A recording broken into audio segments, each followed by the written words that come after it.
पूरी जांच की फाइल अमेरिका को दे दी गई और हेडली को मुख्य आरोपी माना गया था और तहव्वुर राणा को कॉन्स्पिरेटर माना तो गया था, लेकिन उतनी बड़ी भूमिका में नहीं था। Major controversy after Congress clean chits Tahawur Rana. Party says Rana was not a key player behind the 2008 attacks.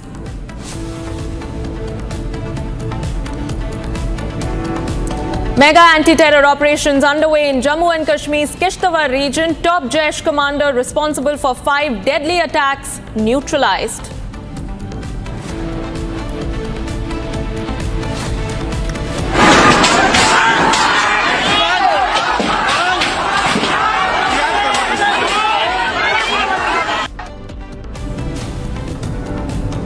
Protests erupt across West Bengal in the aftermath of demonstrations against the Waqf Act. Stone pelting reported and vehicles torched.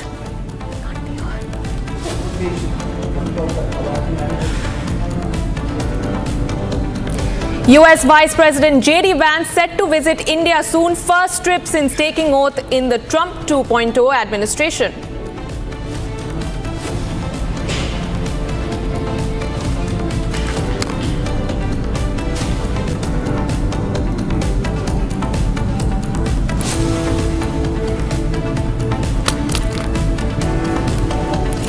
And viewers, this is the biggest story of the moment. In a major security breach caught on camera, 2 Pakistani terrorists were seen infiltrating into India at the Akhnur sector along the line of control at 8:32 p.m. last evening. This using tree cover to evade detection by the Indian Army. Now, the infiltration attempt exposed by Republic TV serves as fresh proof of Pakistan's continued support to cross-border terrorism. Subedar Kuldeep Chand and his brave team intercepted the terrorists, successfully thwarting the attempt. However, in the line of duty, Subedar Chand made the ultimate sacrifice. And on your screens, viewers, that is the complete 100-second video showing the brazen attempt by Pakistan to infiltrate across the line of control merely days after Home Minister Amit Shah's visit. And getting us more information on this is my colleague Gursimran, who joins me from Jammu. Gursimran, I want to cut across straight to you and speak about this video that we have just broken. This is the 3rd or 4th infiltration attempt by Pakistan, if I'm not mistaken, along the line of control.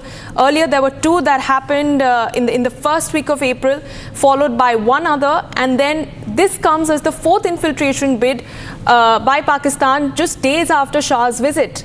What kind of retaliation do you expect India to initiate in response to Pakistan's attempt at cross-border terrorism? See, this infiltration attempt from the Pakistan comes a day after India-Pakistan held a flag meeting, though it was in the Punch, but the message is very clear to every side that the ceasefire agreement that has been reached upon by the DGMOs of both the sides, that needs to be respected by both the sides. But the Pakistan, what they are doing, they are violating the ceasefire, they are resorting to the ceasefire violation, they are pushing the BAT groups into the Indian territory, and also what they are doing, that they are pushing the terrorists into the Indian territory, giving them cover fire. But that attempt has been foiled by the Indian Army yesterday in the Akhnur's Keri Batal area. A 100-second video that has been accessed by Republic Media Network clearly shows that how the terrorists are trying to enter the Indian territory. They are taking the cover of bushes at first and then of the trees so that they can fire at the Indian Army.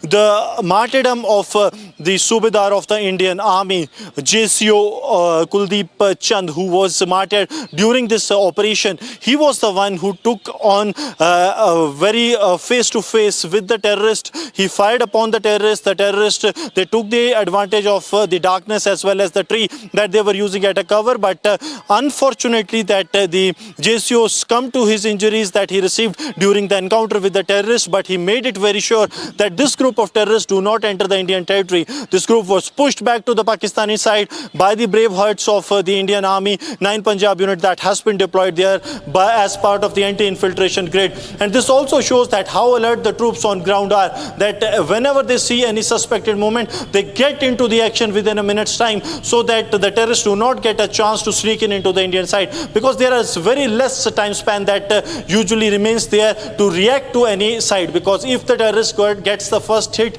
then they will be in a better position. So that's why the forces took the first hit, and that's why this group was pulled back. Right. Gursimran, stay on with me, because as we speak, we understand that there are massive search operations that are currently underway in Kishtwar.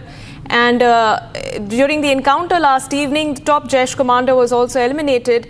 Talk us through the security arrangements that are currently in place in the region, because we understand that in a short while from now, the Indian Army and the joint Jammu and Kashmir police are going to hold a press briefing on the matter. Yes, there is going to be a joint press briefing by the Indian Army and the Jammu and Kashmir police. This will only be restricted to the situation that prevails in the area of the Kishtwar, that comes under the 5th sector of the Assam Rifle and the Doda Kishtwar Raman police. This is with respect to the ongoing anti-terror operation, in which what we are picking up that the 3 terrorists have been neutralized and 1 was injured during the initial exchange of fire. So it's very likely that there will be 3 or more than 3 casualties to the terrorists, including the top commander Saifullah, who has been neutralized by the security forces. And as we speak, the security forces are now preparing for the briefing that will include the briefing from the 5th sector commander of the Assam Rifles, as well as the Deputy Inspector General of the Doda Kishtwar Raman, Sridhar Patil. Right. All right, Gursimran, many thanks for getting us those details. We will keep coming back to you as we track this story very, very closely, viewers. Now, shifting focus to what's been happening in the national capital. Now, sources have revealed that the interrogation of Tahawur Rana, the 2611 mastermind, has now begun at the NIA headquarters. And the NIA is expected to refer to key documents, emails and electronic intercepts today, which was submitted earlier as evidence by the FBI in US courts against Tahawur Rana. Now, the focus of NIA's questioning remains to extract critical information from Rana about sleeper cells operating within India that were allegedly in coordination with David Coleman Headley. That is the latest that we are picking up as Tahawur Rana's interrogation is currently underway at the NIA headquarters. And as we told you earlier also, viewers, the top focus also remains on his 2000 visit to India, during which we learn he recce'd several places across the country. He was in close coordination, close touch with David Coleman Headley just days after the attack.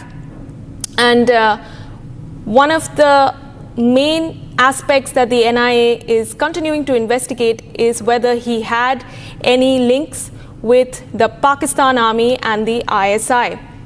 And joining me on this broadcast, right from the NIA headquarters, is my colleague Piyush. Piyush, as we speak, the second round of interrogation of Tahawur Rana has begun. Tell us, what is the line of questioning? What is it that the NIA is going to be investigating specifically today? So yes, Ayana, it is very important to first of all understand that the NIA has been able to get the 18-day custody of Tahawur Rana, the person who is reportedly believed to be involved in plotting the 2611 Mumbai terror attacks that had claimed 166 lives and had also resulted in 231 people getting injured. And in this process only, the interrogation has started. Today is the second day of the interrogation process. Yesterday also the NIA had interrogated Tahawur Rana, but today is the second day of interrogation of Tahawur Rana, in which today there is going to be a detailed form of interrogation that is going to be taken by the NIA, in which they are going to first establish of his links with David Coleman Headley, and from David Coleman Headley they would rather then also go ahead and establish his links with the Pakistani Army and the Inter-Services Intelligence. It is important to note over here, Ayana, that Tahawur Rana was first serving in Pakistani Army. He took the premature retirement from there and then went to Chicago to start his immigration business. From there he got in touch with his childhood friend David Coleman Headley, and in a way the process of radicalization investigation began from there, and then with the aid of Pakistani army, reportedly they got to plan several sinister attacks that also included the Mumbai terror attack. Now, it is very important for the NIA to establish this link between the Pakistani army and Tahawur Rana, and for this process only there is going to be a detailed course of investigation. Today, Tahawur Rana is expected to be shown the documents, the calls, and also several forms of communication that he had, not only with David Coleman Headley, but several other affiliates like Ilyas Kashmiri and several other people who were being aided by the Pakistani army and the inter-services intelligence. And from there, the NIA is going to establish the link between Pakistani army and Tahawur Rana. It is a lengthy process, it's a difficult process, but yes, if achieved, it is going to be a major embarrassment for the Pakistani army and the Pakistani deep state inter-services intelligence, and thereby the NIA is going to leave no stone unturned to establish the role of Pakistani army through Tahawur Rana. Back to the studio. Piyush, continue talking to us, because we understand that one of the other key aspects that the NIA is currently investigating is his 2000 visit to India, during which we understand he recce'd several locations across the country and was in close contact with David Coleman Headley at the time. In fact, we understand that he visited Kerala, as we had broken yesterday. Today, we understand he visited Delhi and several other parts of Uttar Pradesh. What more can you tell us on that? So there are several stunning, some very chilling allegations, and if one may say, some of the detail that have been shared by the US court in a way when it convicted Tahawur Rana and David Coleman Headley of the failed terror attacks which they wanted to do at a Danish newspaper, claiming that they had insulted the Holy Prophet Muhammad. The FBI had arrested them and they were convicted of their act in 2013. And in the conviction and of the documents, the legal documents, there have been some very stunning allegations that have come to fore of what exactly the sinister motive was.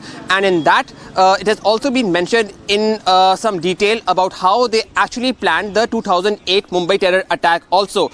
And in this, there has been it has been said that how Tahawur Rana and David Coleman Headley made several visits to India, to Bharat, in order to understand and ascertain that how can they actually carry out the terror attacks and bleed Bharat in trying to visit these areas. Now, it is believed that they visited not only Kochi in the southern tip of Bharat, but they also visited Hapur, they also visited Agra and several other places in national capital. A very chilling and a stunning detail which has come in the document of the US Court of Justice, and it has been mentioned now in the US Court of Justice, is that even after the 2008 Mumbai terror attacks, something that had gained international visibility, something that had resulted in loss of 266 lives, these people wanted to carry out one more terror attack, and their motive was to target National Defence College of Indian Army. So yes, they wanted to orchestrate a war between the Indian Army and the Pakistani Army, and this was the sinister motive, and thereby it becomes now very important for the NIA to interrogate Tahawur Rana and establish that who actually were the deep state elements within Pakistan who were trying to carry out the sinister motive. Back to the studio. All right, Piyush, many thanks for those updates as we keep tracking those key details that are coming in straight from the NIA headquarters. Now, viewers also looking at the politics over Rana's extradition. Now, reacting to the controversy surrounding his earlier remarks on Tahawur Rana, Congress leader Udit Raj has now issued a clarification stating that Rana had a major role to play in the 26/11 terror attacks, but that there were others also involved. And he has also gone on to say that David Coleman Headley should also be brought to India and be interrogated. He has issued this clarification claiming that his words were twisted.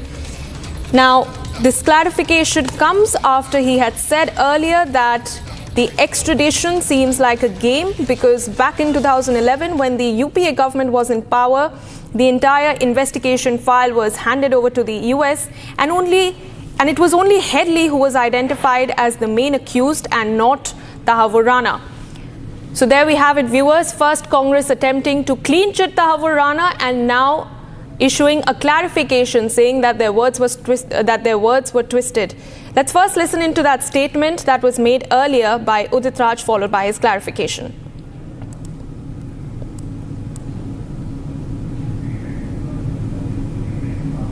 इसमें तो मुझे खेल ही लगता है, इसलिए कि 2011 में जब यूपी की सरकार थी तो पूरी जांच की फाइल अमेरिका को दे दी गई थी और हेडली को मुख्य आरोपी माना गया था और तहुवर राणा को कॉन्स्पिरेटर माना तो गया था, लेकिन उतनी बड़ी भूमिका में नहीं था। नहीं, ऐसी बात नहीं है। मेजर रोल क्यों नहीं था, लेकिन औरों का भी रोल था। हेडली को भी लाना चाहिए और मैंने हमेशा ये कहा कि कैपिटल पनिशमेंट दिया जाना चाहिए, स्पीडी ट्रायल के द्वारा फांसी पर लटका दिया जाना चाहिए तहुवर राणा को। हमेशा कहा, लेकिन कुछ जगहों पर देखा गया कि उसको ट्विस्ट कर दिया गया है और यह उम्मीद भी किया जा सकता है गोदी मीडिया से। मैं क्या कह सकता हूँ, लेकिन मेरा बयान सही बयान नहीं है।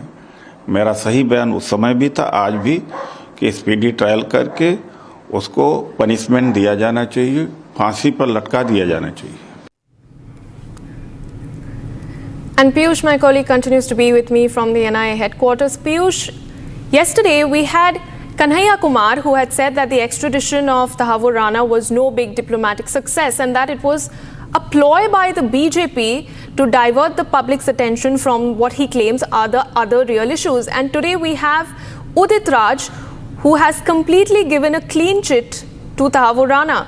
What are the latest reactions that you're picking up on that? Because this is rather shameful, because India is still demanding closure and India is demanding justice from what happened in 2008. And here we have the Congress who are, in a way endorsing support for the masterminds of this huge terror attack. Well, Ayana, I can tell you one thing, that political bickering in this sensitive matter, and in a way what one can say is a very big diplomatic achievement for the central government, is going to continue.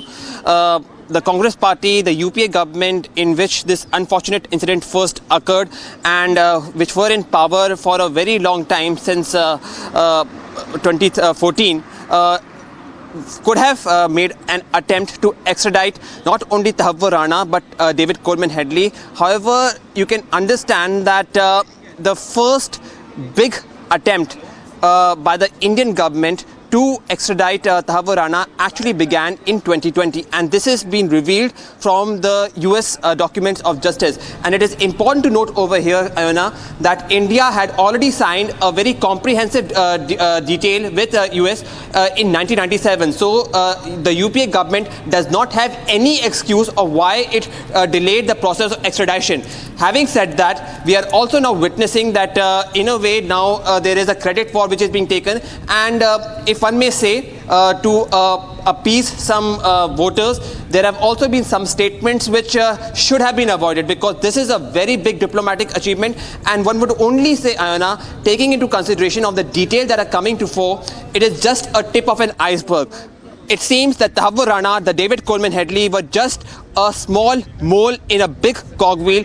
Actually, the people who have aided him, the organization that has aided them, and if I may say, the country that has aided them, is still being not punished for the crime they have committed, and thereby the interrogation that is being done by the NIA of Tahawur Rana may bring in some more detail and in a way may embarrass Pakistani army, the inter-services intelligence, and Pakistan as a country as a whole. Back to the studio.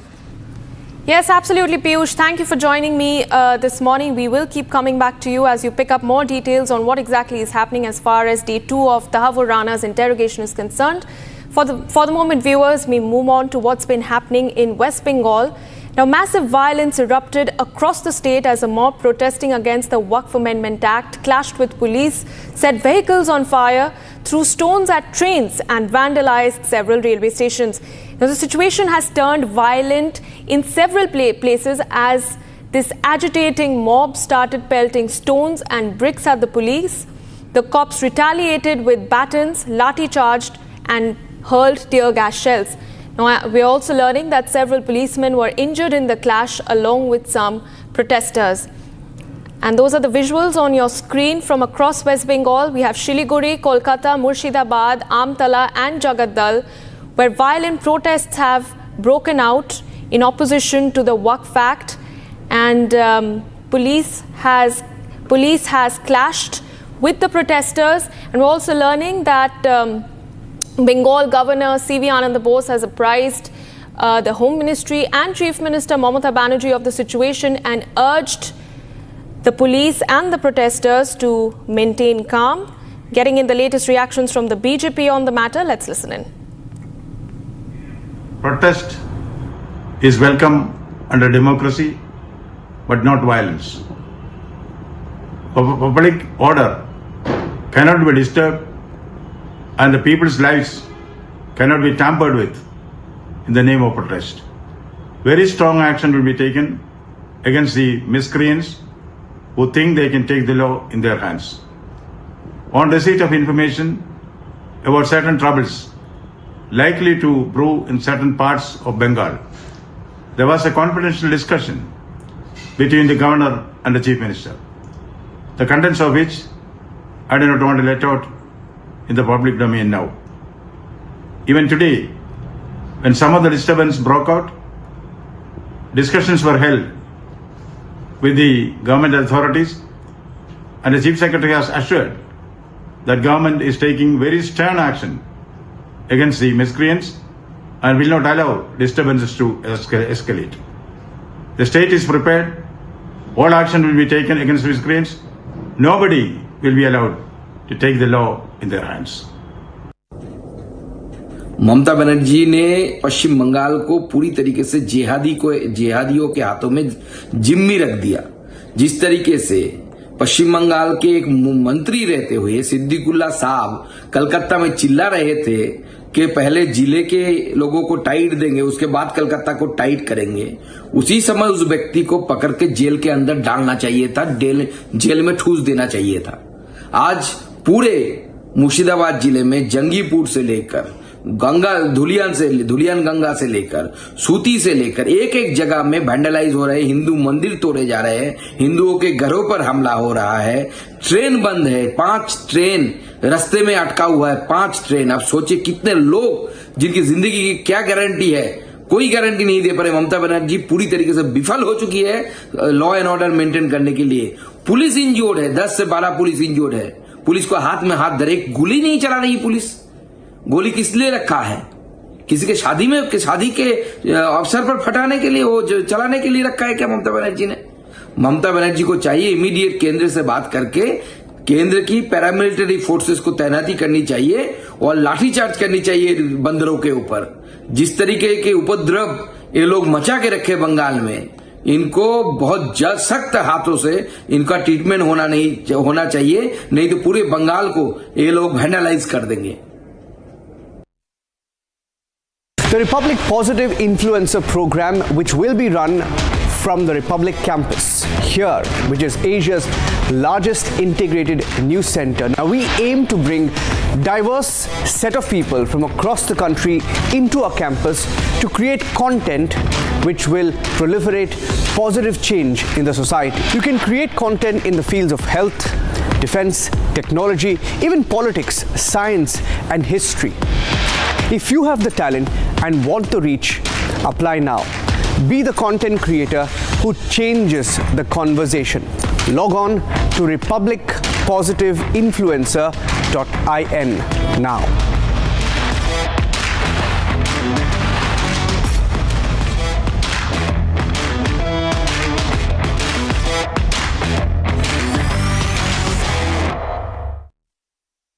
अब आया असली स्वाद। अब आया स्वाद। जब स्वाद के पड़े हो लाले तो MDH का चंकी चाट मसाला डालें। MDH का चंकी चाट मसाला। MDH।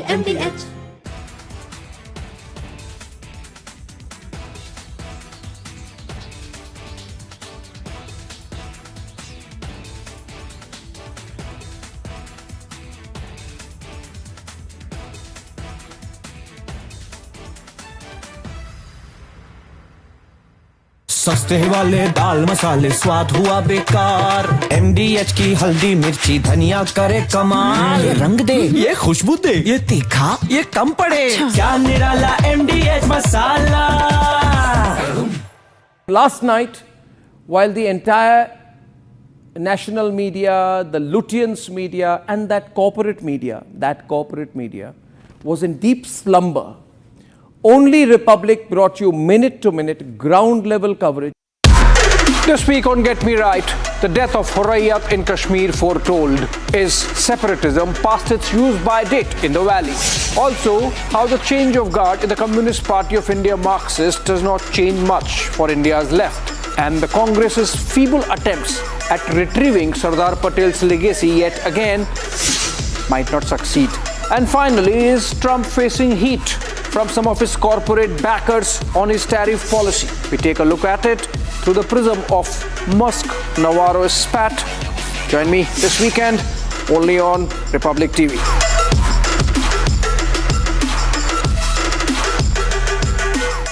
अब आया असली स्वाद। अब आया स्वाद। जब स्वाद के पड़े हो लाले तो MDH का चंकी चाट मसाला डालें। MDH का चंकी चाट मसाला।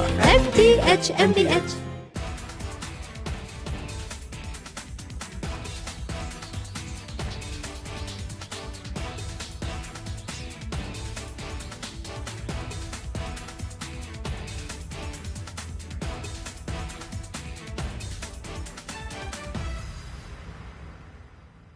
आपके घर के खाने में रेस्टोरेंट जैसा स्वाद ले आए MDH का शाही पनीर मसाला। पनीर को क्या मस्त बना डाला। The BJP and the AIADMK have reunited for the Tamil Nadu elections, and Palaniswamy of the AIADMK is going to be leading the alliance. What this signifies is that the BJP is getting very practical about coalition politics. The NDA is going to be a big, super big tent of like-minded parties working together in national interest. The AIADMK has become practical and realized it needs to pitch on to the BJP's tent. The BJP has become practical and realized it needs to take the AIADMK. From Asia's largest news headquarters, setting the agenda for Bharat.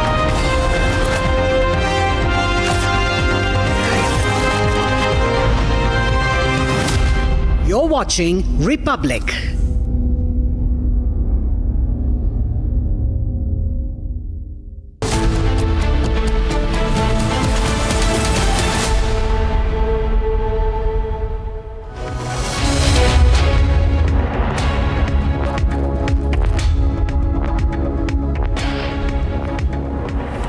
Very good afternoon and thank you for tuning in. You're watching Live and Breaking at 12. I'm Suesha Sawan from getting you that clincher tape where Pakistani terrorists who were infiltrating to our side, all of that was caught on camera, to the big success that our forces have had in the Kishtwar operation. That and much more. First, a quick check of the headlines.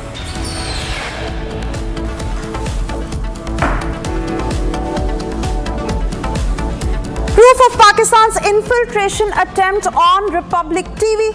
2 terrorists seen entering India at 8:32 p.m. last night.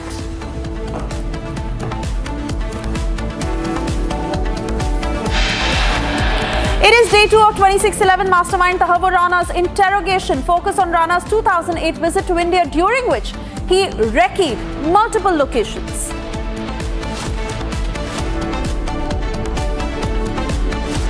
जब UP की सरकार थी तो पूरी जांच की file America को दे दी गई थी और हेडली को मुख्य आरोपी माना गया था और तहव्वुर राना को कॉन्स्पिरेटर माना तो गया था, लेकिन उतनी बड़ी भूमिका में नहीं था। After Congress clean sheet, Tahawur Rana party takes a sharp U-turn, saying words have been twisted.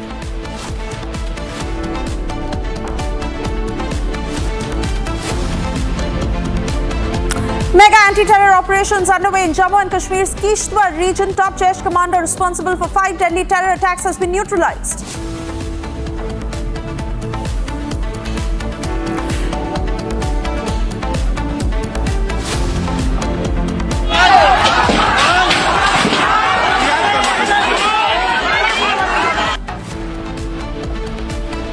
Violent protests erupt across West Bengal in the aftermath of demonstrations against Waqf Act, stone pelting reported and vehicles torched.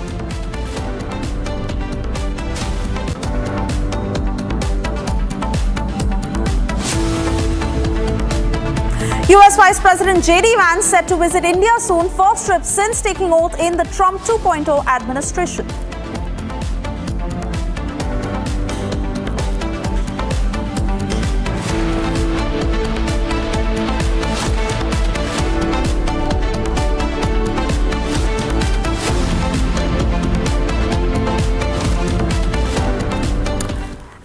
First up, we get you breaking news coming in from Agra. We are learning of how security has been heightened there as Karni Sena is all set to protest against the Samajwadi Party.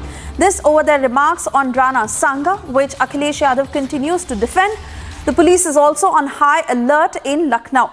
There you see those pictures of how the security has been beefed up and heavy deployment on the ground, barricading that has been created all across to ensure no unruly situation unfolds. But lots that has been visible after that comment by the Samajwadi Party on Rana Sanga in Parliament that evoked a lot of anger. Let me cut across to Riyanka, who has further details on how the Karni Sena is set to stage a huge protest against the Samajwadi Party.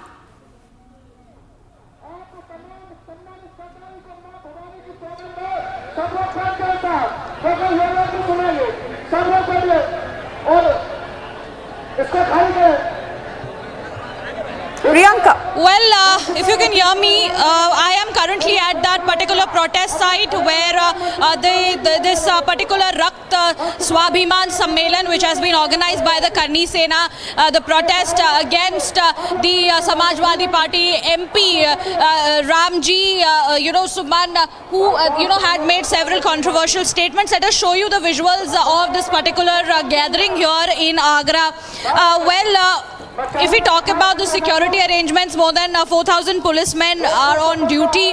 The police administration has also so far put its strength in and around the rally. The rally has already begun. You can see the number of people, the supporters of the Karni Sena, the members of Karni Sena are all here.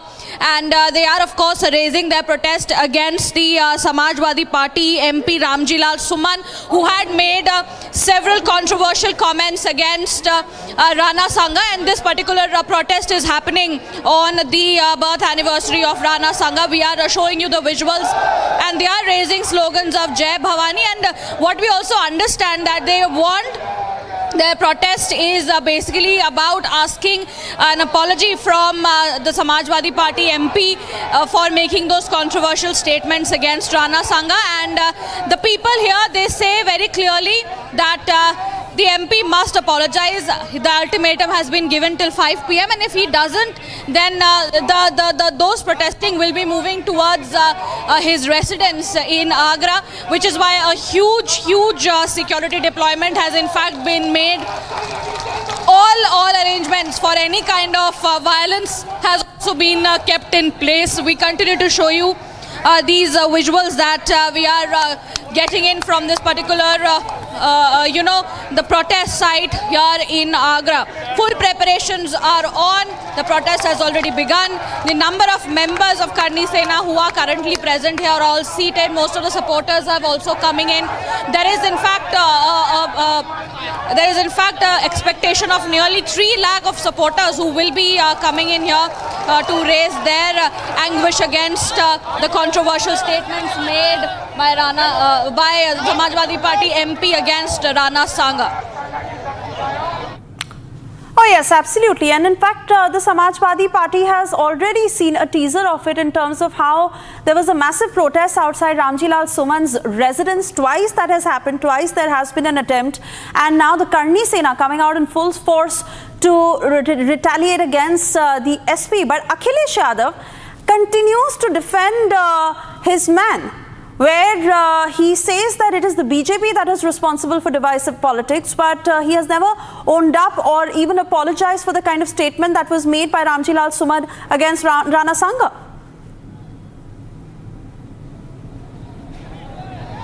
Absolutely, Samajwadi Party has already been in denial of this particular entire situation, and they have been defending Ramjilal Suman, and Akhilesh Yadav has already said that it is the Bharatiya Janata Party that is rather going ahead and getting into divisive politics. And you can see the situation behind me. All these protesters, they are from the Rajput community, and they are of anguish and anger that how could the Samajwadi Party MP Ramjilal Suman make such a comment against Rana Sangha. So we have to also understand for how long can the Samajwadi Party keep its distance and continuously blame the BJP over such controversial statements that have been made. Remember, the statement was made by Ramjilal Suman in the Rajya Sabha, and since then there have been a huge protest that has been lodged. In fact, Suman's residence has also been very well secured. There are huge levels of barricades which have been given in order to curtail the huge amount of crowd which is very likely expected to move from this location at the protest site to his residence if the Samajwadi Party MP does not go ahead and tender his apology. So we have to wait and see whether or not this particular situation takes a violent face, or whether there will be any responsibility taken by the Samajwadi Party in this regard. All right, Priyanka, many thanks for getting us those details. Of course, we keep coming back to you as the story develops. For the moment, we move on. And yes, a major security breach that was caught on camera. Two Pakistani terrorists were seen infiltrating into India at the Akhnur sector along the line of control at 8:32 p.m. last night using tree cover to evade detection by the Indian Army. The infiltration attempt that was exposed by Republic TV serves as proof of how Pakistan continues to provide support towards cross-border terrorism. Subedar Kuldeep Chand and his brave team that intercepted those terrorists, successfully thwarting any attempt. However, in the line of duty, unfortunately, Subedar Chand, who made that supreme sacrifice. That CCTV footage on your screens where you see Pakistani terrorists infiltrating onto the Indian side. They were hiding behind the trees, something that they have always taken advantage of, hiding behind the thick cover of vegetation. And very unfortunate, after the army officer who received injuries and later succumbed to his injuries, that we cut across to Gursimran for further details on the same. Gursimran, of the mountain of evidence that India has presented to Pakistan in terms of how they have pushed terrorism into India and how there has been a constant infiltration bid, they have rejected all this evidence. But how long can they continue to do so? Because they stand exposed in front of the international community, and this very clincher tape once again indicating the same. See, it's very clear that how Pakistan is desperately trying to vitiate peace process in Jammu and Kashmir. If we speak of the two ongoing anti-terror operations, it's very evident that how Pakistani terrorists are being killed inside the hinterland, especially if we speak of the ongoing anti-terror operation in the Kishtwar Chhatru, where 3 Pakistani terrorists have been killed, including their top commander Saifullah, and 1 other terrorist is injured, who also the forces believed will be neutralized in a short while from now. While on the other hand, when the terrorists are getting killed, Pakistan is pushing more and more terrorists into the Indian territory. And this 100-second video is the proof of the Pakistan desperately trying to push in terrorists into the Indian territory, caught in the Akhnur scary battle sector. This is the proof which the Pakistan needs to see, that how they are pushing the terrorists into the Indian territory. Though the Pakistan's attempt was foiled, but the brave heart of the Indian Army, the 9 Punjab JCO Subedar Kuldeep Chand, has made the supreme sacrifice. But this also speaks volumes of the Indian Army and its valor along the line of control, that how despite braving all odds, they made the supreme sacrifice to ensure that the sanctity and the sovereignty of the country remains intact. And so does is the case in the Kishtwar, where the brave hearts of the Indian Army along with the Jammu and Kashmir police, they are fighting with the Pakistani terrorists in the snowbound area. At a time, these snowbound areas, they are very difficult, even impossible to track on. The forces are conducting the anti-terror operations, and 3 Pakistani terrorists have been neutralized so far. That includes the Jaish-e-Mohammed, their top commander Saifullah, Abdullah, who is a Pakistani terrorist and is carrying a 5 lakh reward. He's behind 5 deadly terror attacks that have taken place in the Doda, Kishtwar and in the Anantnag district of Jammu and Kashmir, starting from the 16th of July last year in the Desa area. Then what we saw in the month of September when he attacked the Indian Army troops, 2 of them made the supreme sacrifice. And then in the November month in the Kuntwara, we saw how the 2 VDG persons were killed in a ISIS fashion manner by these Reddy terrorists of Jaish-e-Mohammed. And now the forces have encircled them, 3 of them neutralized, but this CCTV shows the real face of Pakistan. Oh yes, absolutely, Gursimran. And the more we lot of forces, the lesser it is of the difficult conditions, the challenges that they have to go through in order to curb terrorism, which is why I want you to talk about the challenges of this particular operation and what had happened, because they take advantage of the topography, of the thick vegetation, of the tree covers and the weather added to it, which makes it very difficult for our forces in order to thwart such infiltration bids. But this is how they continue to fight it.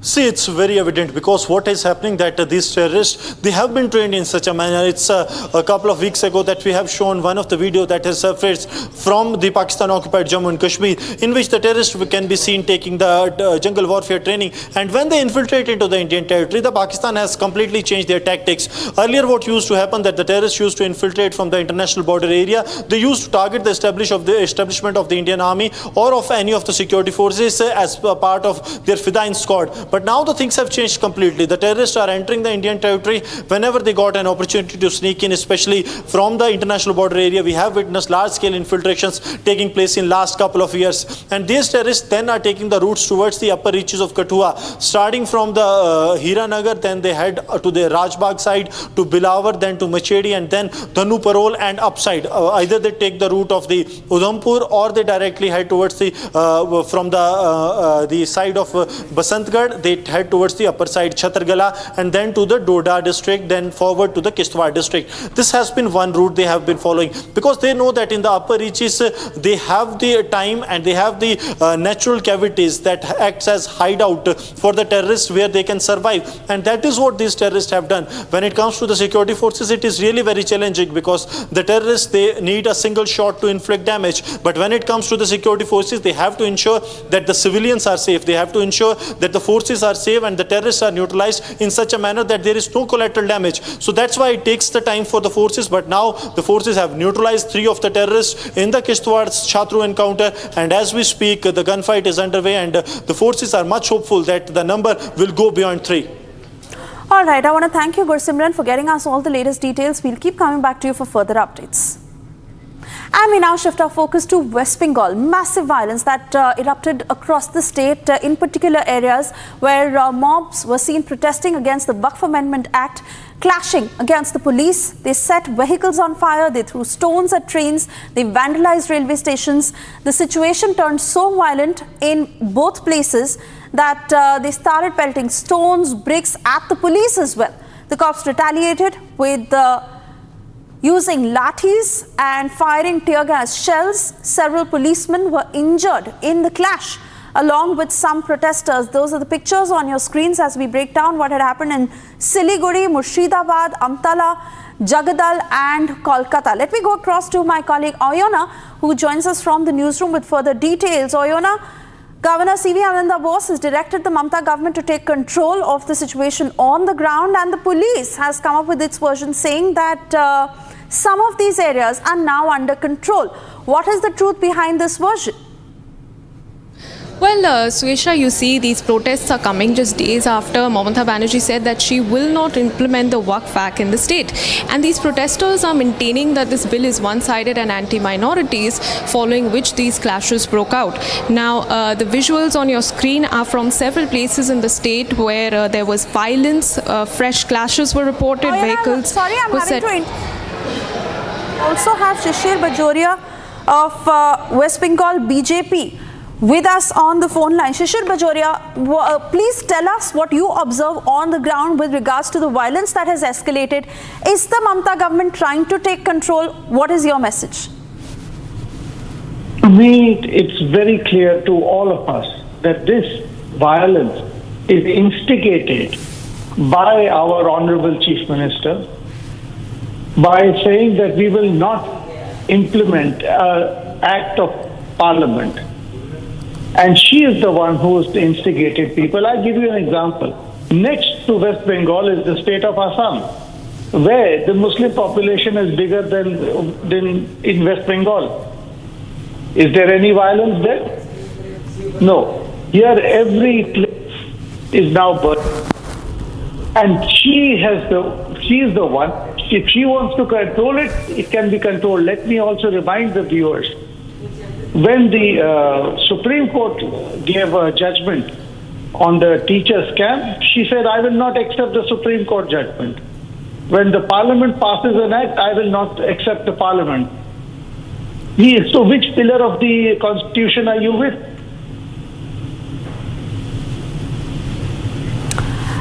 Absolutely, point taken there, but here the police is saying that some areas are in control right now. Lots has been spoken as far as the West Bengal police is also concerned of how there have been several instances of working at the behest of their political masters. So in that sense, is there a larger intent to bring the situation on the ground in control? The police, if they are saying that areas are under control, possibly they are referring to areas where violence has not yet broken out. Police are not seen doing anything. Where there is violence, they are mute spectators because those are the orders given to them. I will not blame a ordinary police constable or even some of the officers. Those are the orders. So that is why these reports of or places under control are either a false report or they are reporting in areas where there is no violence. All right, Shishir Bajoria, I want to thank you for speaking to Republic this afternoon. I also want to go back to my colleague Oyona, who's tracking all the inputs from the ground. Oyona, that's a straight up allegation that the BJP makes that this violence has been instigated by the Chief Minister herself. And many of these reports that are coming out, their authenticity is highly doubted, given the fact that there could be an attempt to cover up what is happening. What are the inputs you're gathering? Yes. Absolutely, Suesha. There does seem to be an attempt at street anarchy as far as these protests are concerned, because we understand that this mob was instigated. They went hurling stones at the police, after which there were major clashes reported. And not only that, we understand that the mob has even targeted railway stations, local shops, setting vehicles on fire. So it's a little it's a little difficult to understand who is exactly orchestrating this anarchy as far as these protests are concerned. And yes, Governor C.V. Ananda Bose has apprised the Chief Minister of the situation. In fact, the Home Ministry is also aware of it, as we understand. And as we speak, over 100 miscreants have so far been arrested, while at least 10 to 20 police personnel and several locals have been injured. So it's really up to the Mamata Banerjee government to take control of the situation and make sure that law and order is in place, because right now, as we understand, the situation is tense in several parts across the state, and law and order has gone for a toss. Suesha. All right, Oyona, thank you for speaking to us. Rupa Ganguly is also with us on the phone line. Thank you for speaking to Republic. Your response to the ongoing violence that is being witnessed in West Bengal over the Waqf Amendment law? I'm sorry to say that in my state, law and order has gone to dogs for many years. And this was inevitable.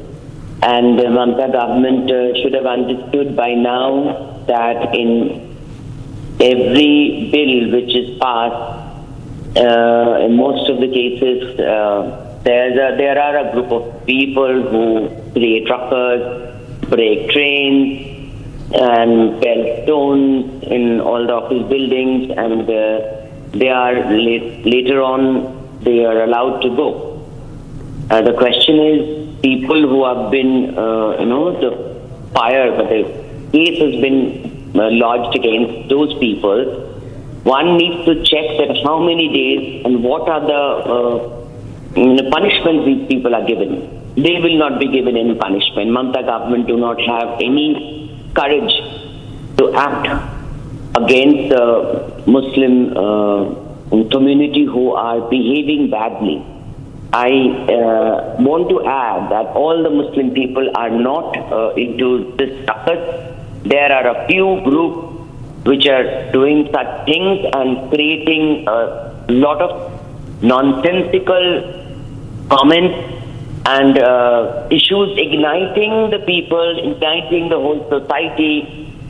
And Mamata Banerjee do not have any courage to even stop that, or I don't see any kind of attempt she has taken in the near past, which will prove that yes, she has the control over the law and order in our state.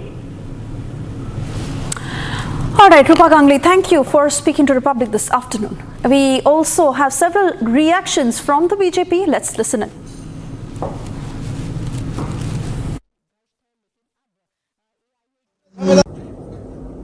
Mamata Banerjee ने पश्चिम बंगाल को पूरी तरीके से जिहादियों के हाथों में जिम्मी रख दिया।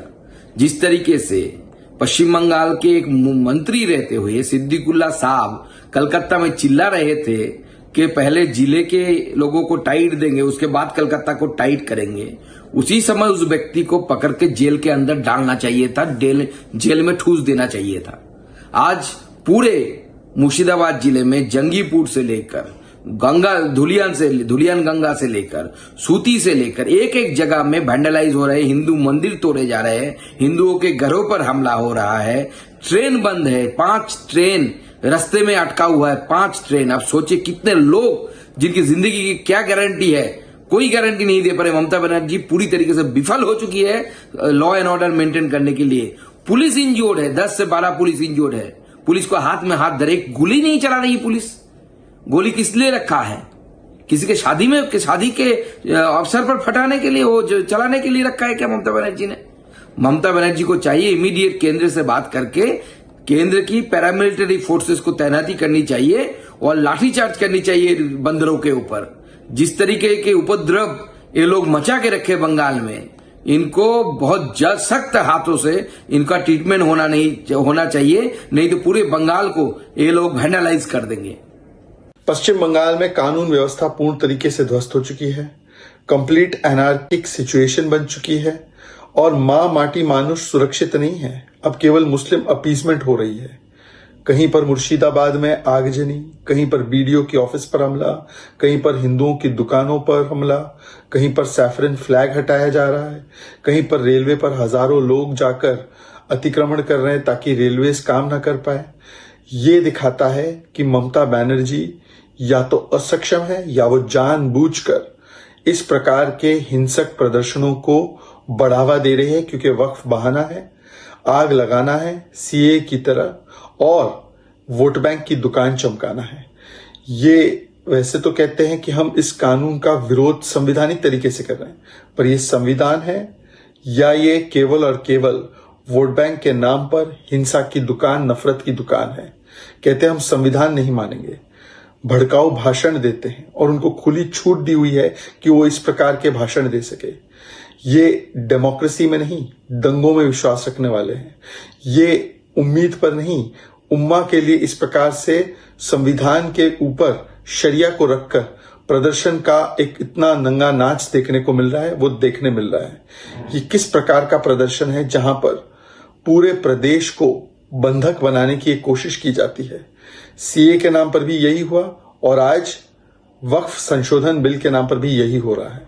और इस पूरे हिंसा को सपोर्ट, एंडोर्स और पेट्रोनाइज करने वाली ममता बनर्जी है, जो कहती है कि मैं आपको प्रोटेक्ट करूंगी। एक वोट बैंक को क्लीन चिट मिल जाती है कि किस प्रकार से वो दंगे कर सके, किस प्रकार से वो आगजनी कर सके। बंगाल में क्या स्थिति है? अराजकता अपने चरम सीमा पर है और बंगाल सरकार इसको रोकने में पूरी तरीके से नाकामयाब है या रोकना नहीं चाहती है। जिस प्रकार का वातावरण और जिस प्रकार के संविधान ने जो अधिकार दे रखे हैं अपनी अभिव्यक्ति के, उसको जिस तरीके से बंगाल में कुचला जा रहा है और उस पर सरकार मूक दर्शक बन करके बैठी है, ये निश्चित रूप से चिंता की बात है। बंगाल सरकार को तुरंत एक्शन में आना चाहिए और ऐसे सब लोगों के खिलाफ कड़ी से कड़ी कार्रवाई करनी चाहिए तो इस प्रकार की घटनाओं में शामिल है।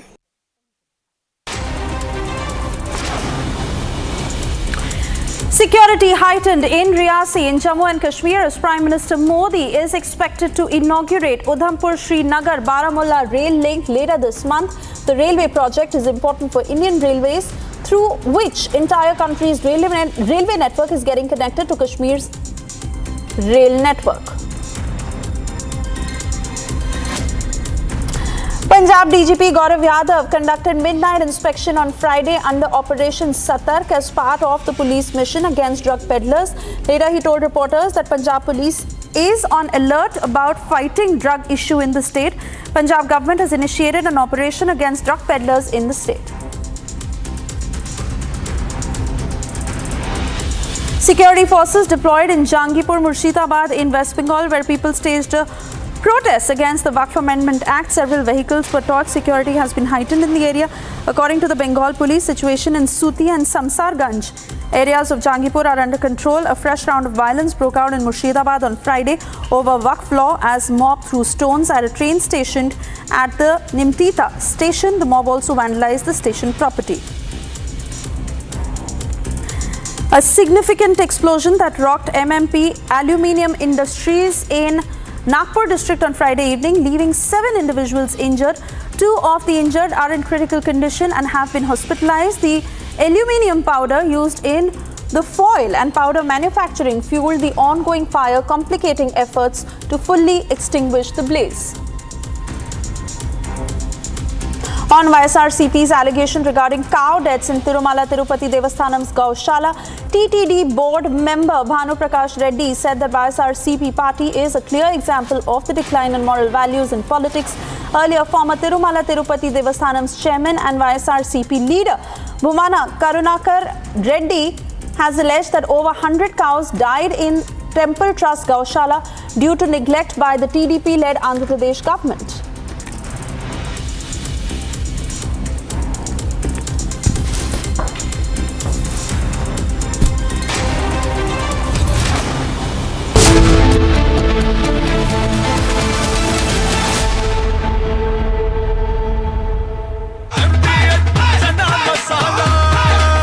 अब छोलिया हो या लोबिया, सफेद चने या काले चने, सब कुछ मजेदार बने।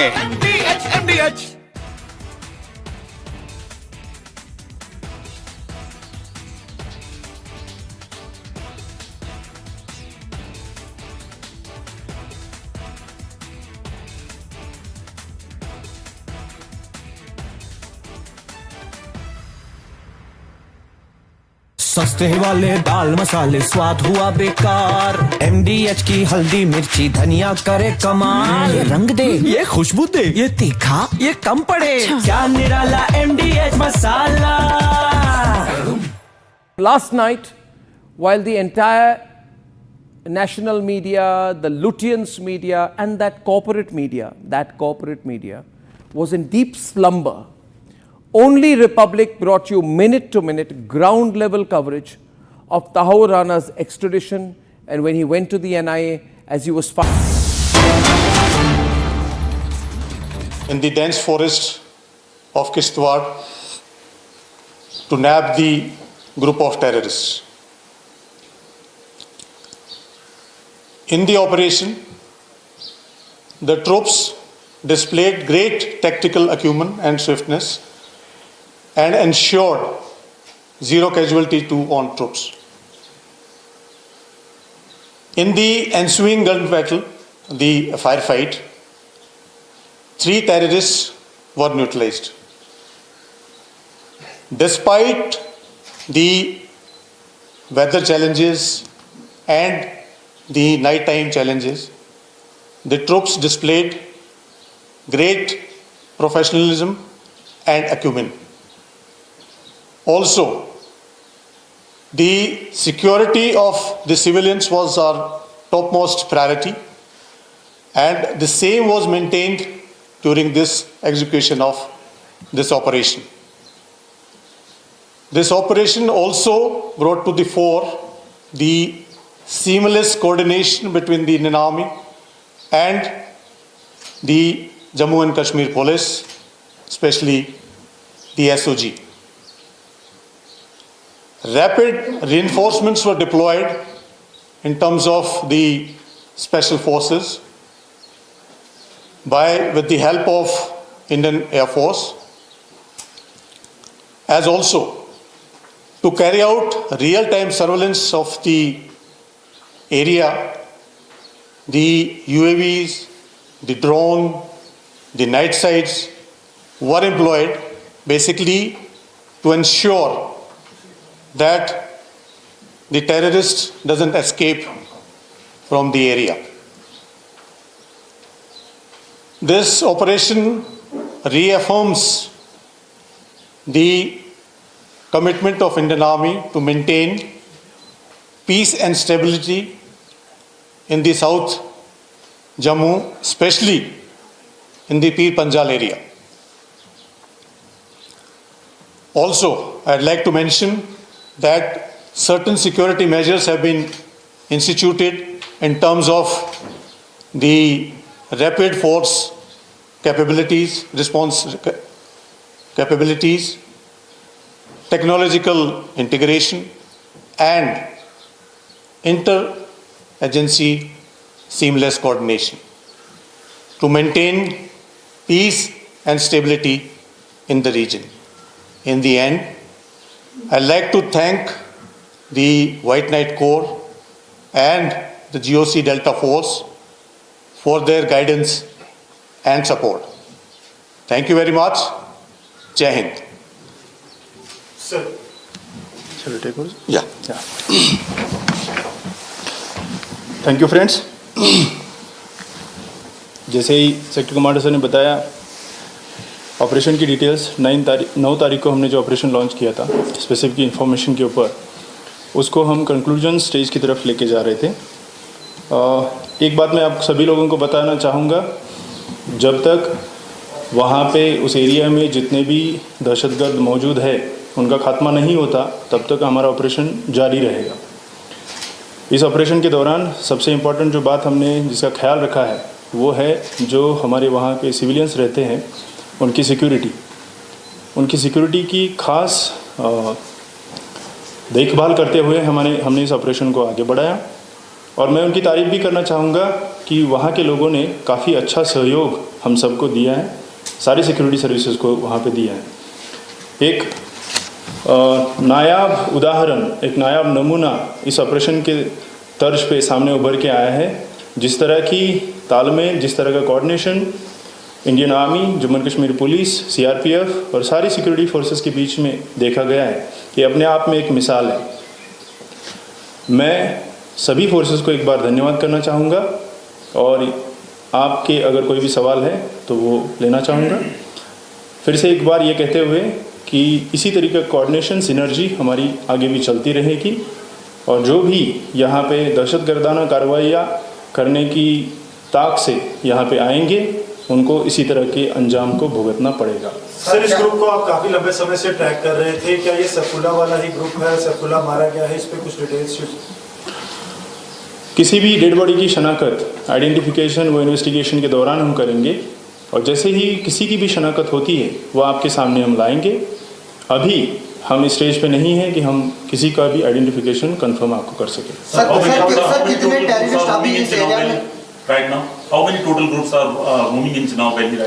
नंबर्स ज़रूरी नहीं है, इसीलिए मैंने आपको पहले बताया जितने भी यहाँ पे होंगे उन सभी का जब तक खात्मा नहीं करेंगे तब तक operation. I like to mention here, the number doesn't matter. Whosoever comes with the aim of disturbing the peace and tranquility in the region will be neutralized. Sir, any kind of recovery? Yes, recoveries है, जैसे कि आपको morning में भी बताया गया है। M4 rifles, AK series rifles recover हो चुकी हैं और भी जो उनके साथ एम्यूनिशन, आर्म्स और बाकी चीज़ें हैं वो रिकवर हो चुकी है। रिकवरी अभी फाइनल स्टेज में है लिस्टिंग के, जैसे ही वो हो जाती है उसके बाद आपके साथ वो भी शेयर करेंगे। Sir, is there any local link established? Is any local body providing them support during logistics? ये सब इन्वेस्टिगेशन की चीज़ें हैं, जब इन्वेस्टिगेशन में सामने आएगी तभी आपके साथ शेयर की जाएगी। ये अभी हम स्टेज में नहीं हैं। पिछले साल से अभी तक सर काफ़ी बार जो है एनकाउंटर हुआ, लेकिन कैजुअलिटी काफ़ी ज़्यादा जो सिक्योरिटी फोर्सेज की हो रही है, इसकी क्या वजह है कि किस तरीके का एडवांटेज जो है आतंकवादी हर बार है? आप लेना चाहेंगे? मैं आपको बताना चाहता हूँ कि कुछ सीख लेते हुए कुछ मेजर्स इंस्टीट्यूट किए हैं हमने, और इसी की बनस्पत आपने देखा होगा कि जो भी हमारा ऑपरेशन हुआ है जिसमें हमने 3 टेररिस्ट को न्यूट्रलाइज किया है और 0 कैजुअलिटीज़ टू ऑन ट्रूप्स।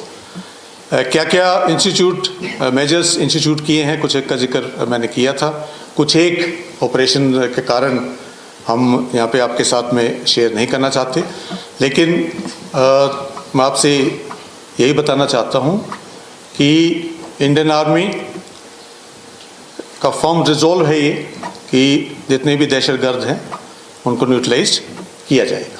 धन्यवाद। सारे आतंकवादी फॉरेनर थे कि कोई लोकल भी है? जैसे कि डीआईजी साहब ने बताया, and I like to this thing assure as if now the शिनाख्त की नहीं गई है दिस थिंग जो टेररिस्ट की बॉडी है, और जैसे ही होगा आप लोग तक ये जानकारी पहुंचा दी जाएगी। बहुत बहुत धन्यवाद, थैंक यू। फायरिंग चल रही है कि अब स्टॉप जो वाइंड अप हो गया ऑपरेशन पूरा? ऑपरेशन पहले बताया, operation continue.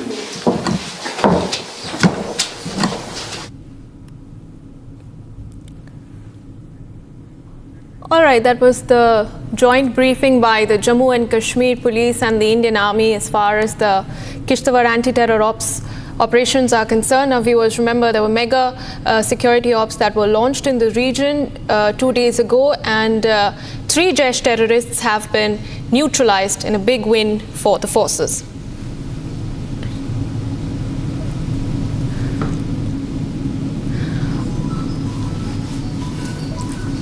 All right, now shifting focus to what's been happening in Agra. Now, security has been heightened in the city as the Karni Sena is set to protest against the Samajwadi Party over their remarks on Rana Sanga.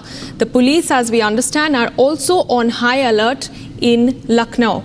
Now, the Karni Sena, viewers, has announced protests outside SP MP Ramjilal Suman's house, and this comes days after he had made controversial remarks during the parliament session insulting Rana Sanga, and his comments had sparked outrage across the Rajput community, and BJP leaders and Karni Sena leaders and various Hindu organizations had come out accusing the leader of insulting Hindu pride and hurting Rajput sentiments.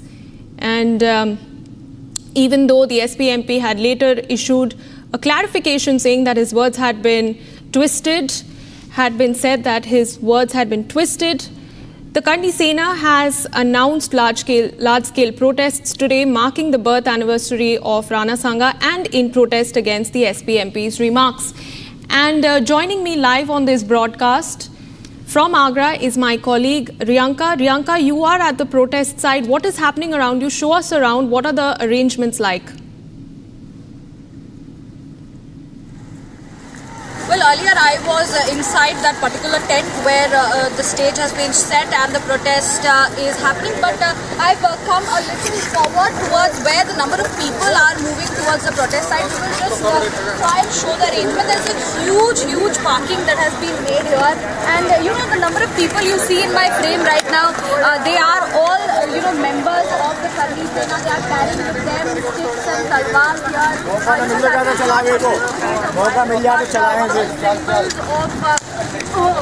The Ranas, and we know that the Karni Sena supporters are of course, the Rajputs, in fact, who have been really angered about the statement which was made by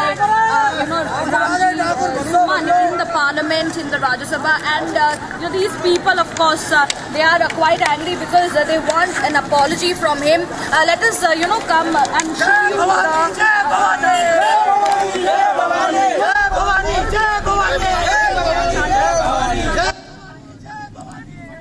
All right, Riyanka, do stay on with me because Ajay Dubey, my colleague from Lucknow, has filed a ground report on what's been happening there as this rally is underway. Let's take a look.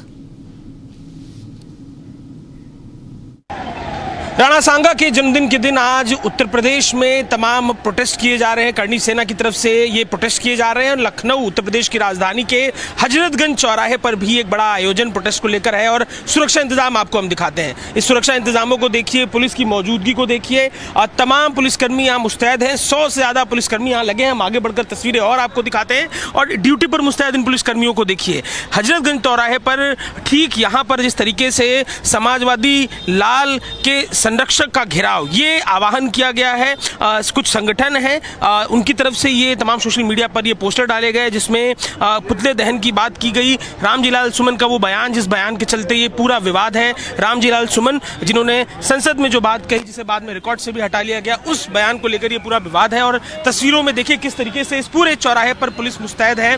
Police की मौजूदगी, police की मुस्तैदी। आज उत्तर प्रदेश के अलग अलग हिस्सों में रामजीलाल सुमन के बयान को लेकर विरोध है। आगरा जहां पर उनका घर है वहां पर एक बड़ा विरोध का कार्यक्रम रखा गया। अब तस्वीरें आपको हम दिखा रहे हैं। देखिए ये रास्ता है, यहाँ पर भी भारी सुरक्षा बंदोबस्त किए गए हैं। जिस तरीके से ये आह्वान किया गया है, पुलिस मौजूद है।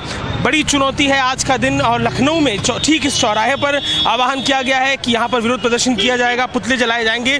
तो इसके एहतियातन आप देखेंगे सड़कों को भी बंद रखा गया है और हर चौराहे पर ये रास्ता जाता है विधान सड़क की तरफ, पुलिस मौजूद है। ये हजरतगंज मार्केट की तरफ जाता है, पुलिस मौजूद है। और इस चौराहे पर तो काफ़ी बड़ी तादाद में पुलिसकर्मी मौजूद है। अधिकारी यहाँ पर मौजूद है बात करने। यहाँ पर आज 12 तारीख है, इसलिए फोर्स एहतियातन लगा हुआ है ताकि यदि कोई व्यक्ति यहाँ पर आता है तो उनके प्रदर्शन से पब्लिक को किसी तरह की कोई परेशानी ना हो। कुछ अलर्ट है सर, कोई जानकारी दी गई है सोशल मीडिया पे? तमाम 12 बजे पुतला दहन की बात कही जा रही है। कुछ लोगों ने ऐसी बातें अपने फेसबुक मीडिया पर डाली थी जिसके संबंध में उनसे वार्ता करी गई, तो उन्होंने स्वयं न आने की बात कहते हुए अपना कॉल वापस लिया है और जो भी उनके फॉलोअर्स हैं उन तक ये बात पहुंचाई जा रही है। तो जहां तक संभावना है कि यहाँ कोई नहीं आएगा, लेकिन तब भी एहतियातन हम लोग यहाँ पर मौजूद हैं। देखिए एहतियातन सुरक्षा इंतजाम किए गए। सीनियर अधिकारी जो है सबसे इस इलाके के वो भी मौजूद हैं और नज़र बनाए हुए हैं। बता रहे हैं कि जो आह्वान किया गया था उनसे भी संवाद किया गया है, पर लगातार पुलिस की गश्त इस इलाके में जारी है। और इस गश्त के साथ ही जो महत्वपूर्ण तस्वीर है वो ये कि बड़ी तादाद में, सैकड़ों की तादाद में पुलिसकर्मी इस समय हजरतगंज चौराहे पर मौजूद हैं और सुरक्षा के खास इंतजाम देखने को मिल रहे हैं। All right, Riyanka continues to be with me from Agra. Riyanka, we understand that the Karni Sena has said that the SP MP's remarks were a direct attack on the legacy of Rana Sanga. Do tell us what kind of action are they demanding against the SP MP despite his clarification as they carry out this march today? Well, in order to understand what kind of an action and demands they have, we have people who are joining me here. They are the supporters and the members of the Karni Sena. We'll go ahead and speak with them. क्या मांग है आप बताएं हमें। यहाँ पे इतने तादाद में यहाँ पे करनी सेना के सारे सपोर्टर्स जुड़ गए हैं, क्या आपकी मांग है? हम लोगों की ये मांग है कि जिस नेता की जब चाहे जब मर्जी हो के खिलाफ बोल दें और उसके के खिलाफ बोल दें। ये हम लोग प्रदर्शन करना चाहते हैं कि कम से कम अगर कुछ बोलो तो सोच समझ के बोलो, ये नहीं कि केवल आप ठाकुरों को ही टारगेट करें या इतिहास में जिन लोगों ने देश की आज़ादी में बढ़ चढ़ के भाग लिया उनको जो मर्जी हो वो टारगेट कर दें, जो इतिहास में कोई रोल देश के अंदर रहते हैं, देश के अंदर रहते हैं, देश में हम लोगों के लोग थे, हमारे भी महापुरुष देश के लिए काम किए हैं। ये मैसेज देना चाहते हैं। All right, viewers, we'll keep tracking the latest that is coming in from Agra. Now, for the moment, we shift on to breaking news that we are getting in from Tamil Nadu. Now, Tamil Nadu Chief Minister M.K. Stalin has slammed the newly announced BJP AIADMK alliance. He has said that this alliance is an alliance of defeat and that both the parties have entered into the alliance and will contest the upcoming Vidhan Sabha elections but will face a big defeat in the assembly elections next year. That's the latest statement made by the Chief Minister just a day after the AIADMK announced to return to the NDA ahead of the Tamil Nadu State Assembly elections that is slated to take place next year.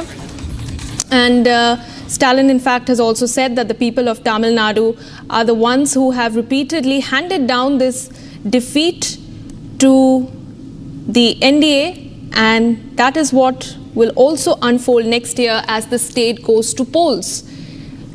And to give us more information about Stalin's statement is my colleague Sharda, who joins me live on this broadcast from Chennai.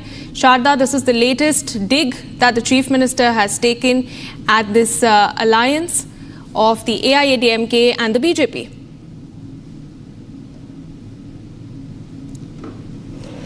Well, Amit Shah's visit yesterday made sure that the India alliance happened for the 2026 elections in Tamil Nadu. So the AIADMK and BJP will now be contesting the 2026 elections together, and it will be a coalition government. And Amit Shah has also announced that Edappadi K. Palaniswamy would be heading this particular government and this coalition if the alliance comes into place after the elections in 2026.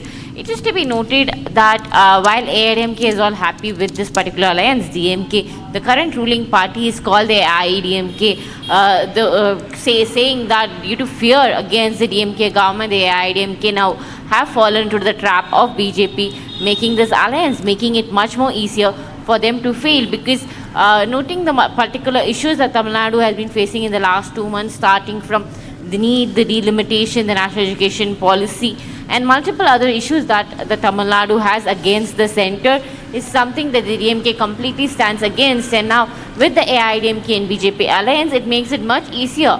Stalin stated that the AIADMK is giving the way.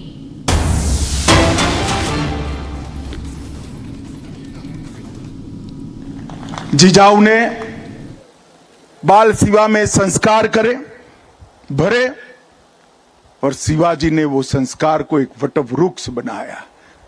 और उसके बाद धर्मवीर संभाजी महाराज, महारानी ताराबाई, धनोजी, संतोजी, शिवाजी के बाद औरंगजेब जब तक जिंदा रहा उसके सामने लड़ते रहे, जूझते रहे, यहां तक कि अपने आप को आलमगीर कहने वाला व्यक्ति महाराष्ट्र में पराजित होकर यही उसकी समाधि बनी। ये शिव चरित्र को हम सबका दायित्व है कि इसको भारत के बच्चे बच्चे को सिखाया जाए, भारत के बच्चे बच्चे को पढ़ाया जाए। और मैं तो आज महाराष्ट्र में आया हूं, महाराष्ट्र के लोगों को 2 हाथ जोड़कर विनती करने आया हूं, शिवराय को महाराष्ट्र तक सीमित मत रखिए, देश और दुनिया शिवराय से प्रेरणा ले सकती है। स्वधर्म पर अभिमान करना, स्वराज की आकांक्षा रखना और स्वभाषा को अमर बनाना, ये 3 विचार देश की सीमाओं के साथ जुड़े नहीं हैं, मानव जीवन के स्वाभिमान के साथ जुड़े हुए। और मानव जीवन के स्वाभिमान के 3 मूल चरित्र को शिवाजी महाराज ने दुनिया और देश के सामने रखा, और ऐसे कालखंड में रखा जब आक्रांताओं ने हमें रौंद दिया था, तोड़ दिया था, परास्त कर दिया था, पराजित कर दिया था। गुलामी की मानसिकता का सृजन हो चुका था, और गुलामी की मानसिकता को तोड़कर शिवाजी महाराज ने फिर से एक बार हिंदवी स्वराज के सूर्य को दैदीप्यमान करने का काम किया। यही राज्यसभा है। मैं कल्पना नहीं कर सकता जब सालों बाद हाथी पर भगवा रखकर यहां आए होंगे, देश में किस प्रकार का माहौल हुआ होगा। और भाइयों, जब मैं यहां आया हूं तब ना भाषण करने आया हूं, ना कोई राजनीति करने आया हूं, मेरे आत्मा को शिवराय की सभी स्मृतियों की अनुभूति कराने आया हूं, उनसे प्रेरणा लेने के लिए आया हूं। और मैं सच अर्थ में मानता हूं कि अभी जो मुझे शिव मुद्रा भेंट की, ये दुनिया के किसी भी देश के लिए इस शिव मुद्रा का संदेश बहुत आदर्श संदेश है, भारत के लिए तो है ही है। और इसीलिए ये जो चेतना शिवाजी महाराज ने सृजित की, वो हिंदवी स्वाभिमान की संवाहक बनी, और हिंदवी स्वराज के संकल्प आज वहां तक पहुंचा कि आज भारत 75 साल की आजादी के बाद वो संकल्प ले सकता है कि 100 साल जब आजादी में होंगे हम विश्व में सर्वप्रथम होंगे, सम्मान के साथ खड़े होंगे। और जब राज तिलक हुआ, ये जगह भी यही है, जहां जन्म हुआ ये जगह भी यही है, और अंतिम सांस ली ये जगह भी यही है। बाल शिवा के जन्म से लेकर छत्रपति के अंतिम सांस तक का इतिहास इस पवित्र भूमि में है, और इस पवित्र भूमि को शिव स्मृति बनाने के लिए मैं आज तिलक महाराज को भी बड़े मन पूर्वक प्रणाम करना चाहता हूं। अंग्रेजों ने सोच समझकर इस किले को तोड़ने का काम किया था, क्योंकि यह किला सालों सालों तक, युगों युगों तक स्वराज का प्रतीक था, और अगर उनको हमें लंबे समय तक गुलामी में रखना है तो स्वराज का प्रतीक जिंदा नहीं रह सकता। और तिलक महाराज ने मूल को पकड़ा था, शिवाजी महाराज के मंत्र को ही उन्होंने स्वराज मेरा जन्मसिद्ध अधिकार है और फिर से प्रस्तापित करने का काम तिलक महाराज ने किया। और तिलक महाराज ने इस स्मारक के लिए संघर्ष शुरू किया। उनके जिंदा रहते तो वो नहीं हुआ, परंतु अंग्रेजों के रहते ही ये शिव जयंती से स्वराज तक का स्मारक यहां पर बन गया। और मित्रों, वहीं से शुरू हुई हमारी आजादी की लड़ाई, और वो महान देशभक्त तिलक महाराज ने इतना बड़ा पुण्य कार्य किया, और पुण्य कार्य को आज भारतीय जनता पार्टी की महाराष्ट्र सरकार, एनडीए की महाराष्ट्र सरकार, मुख्यमंत्री देवेंद्र जी, एकनाथ जी और अजित पवार जी इसको आगे बढ़ाने का काम कर रहे हैं। ये रायगढ़ स्मारक मंडल का जो काम है उसको अनेक प्रकार की सरकारी सुविधाएं भी देकर रायगढ़ को पूरे देश के युवाओं के लिए पर्यटन का स्थल नहीं, प्रेरणा का स्थल बनाने के लिए हमारी दोनों सरकारें कटिबद्ध हैं। मैंने आते वक्त ही देवेंद्र जी को कहा कि 7वीं से 12वीं कक्षा का हर बच्चा एक बार ये पुण्य स्थली पर आए, प्रेरणा स्थली पर आए, वो सुनिश्चित करना पड़ेगा। आज मैं बाबा साहेब पुरंदरे जी को भी याद करना चाहता हूं। इसके पास में ही उन्होंने शिवाजी का एक बहुत बड़ा स्मारक बनाने का काम किया है, और ये दो स्थान मिलकर शिवाजी और मराठा साम्राज्य के पूरे गौरववंत इतिहास का पूरी देश को और दुनिया को स्मरण कराने का काम करेंगे।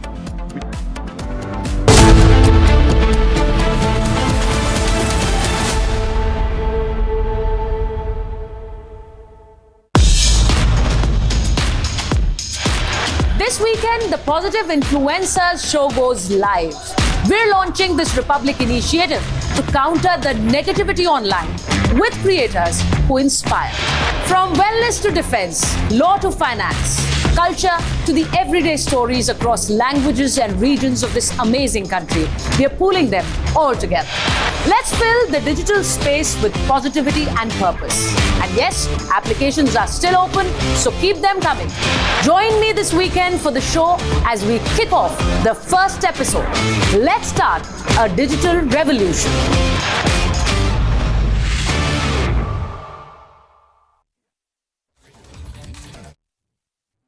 Amity has been ranked amongst the top 3% universities globally, a testimony to Amity's globally benchmarked quality.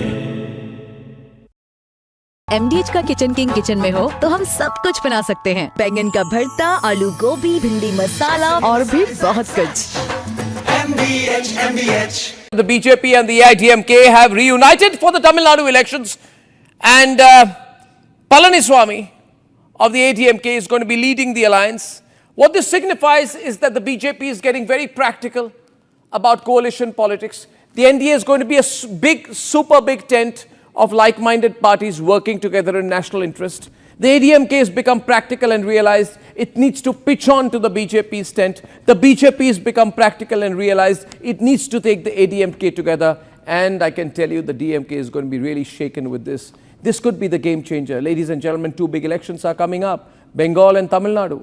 And if the BJP wins even one out of the two, the national politics will change. If it can win two of the two, then it's going to be a clean sweep for a very, very, very, very long time in national politics. But can this make a real difference? Let me take you through the numbers. In the 2021 assembly elections, DMK got 38%, 133 out of... This week on Get Me Right, the death of Hurriyat in Kashmir foretold. Is separatism past its use-by date in the valley? Also, how the change of guard in the Communist Party of India Marxist does not change much for India's left. And the Congress's feeble attempts at retrieving Sardar Patel's legacy yet again might not succeed. And finally, is Trump facing heat from some of his corporate backers on his tariff policy? We take a look at it through the prism of Musk-Navarro spat. Join me this weekend only on Republic TV.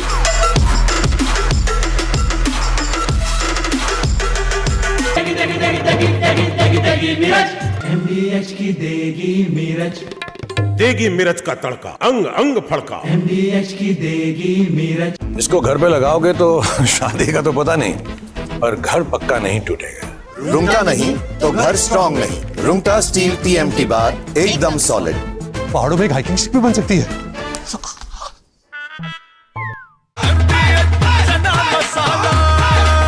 अब छोलिया हो या लोबिया, सफेद चने या काले चने, सब कुछ मजेदार बने। Last night, while the entire national media, the Lutyens media and that corporate media was in deep slumber, only Republic brought you minute-to-minute ground-level coverage of Tahawur Rana's extradition and when he went to the NIA as he was finally brought to India after 17 agonizing years of relentless pursuit by the Indian government. This is the one of a man hunched over, chained, shackled and weak. This is Tahawur Rana, one of the key conspirators in the 26/11 Mumbai attacks. Defeated not by time, but defeated by the will of one man, Narendra Modi. This, ladies and gentlemen, is a... Republic Media Network is thrilled to announce an influencer incubator program where you can be a part of creating some world-class content that is nation first and that creates awareness. And Republic is going to give your content the reach. The Positive Influencers program, which aims to bring together diverse set of people from across the country, is going to run from the Republic Media Network campus, which has the largest newsroom in Asia. So what is the wait for? Come and join this revolutionary program.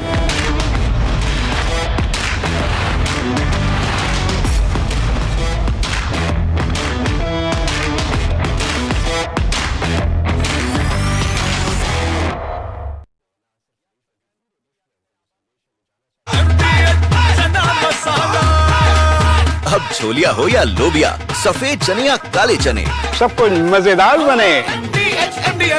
Amity has been ranked amongst the top 3% universities globally, a testimony to Amity's globally benchmarked quality.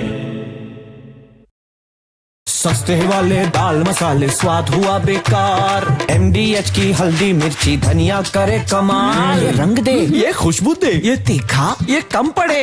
क्या निराला MDH masala.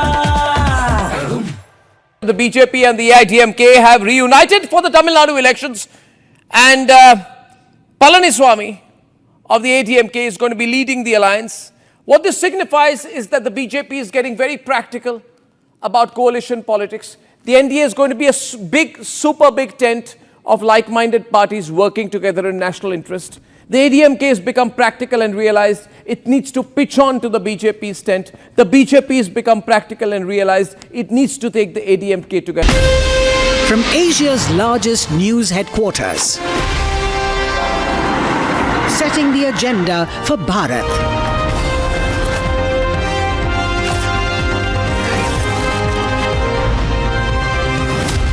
You're watching Republic.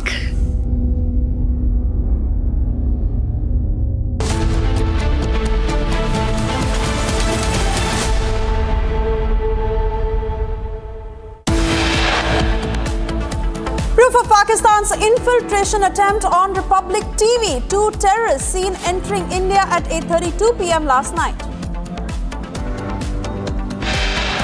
Mega anti-terror operations underway in Jammu and Kashmir's Kishtwar region. Top Jaish commander responsible for 5 deadly terror attacks neutralized.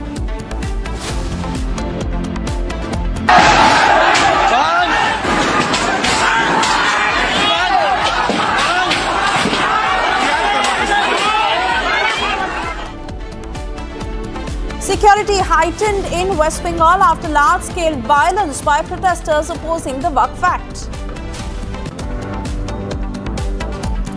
Sources said that Rana may soon be confronted with an important witness, also an aide of David Headley.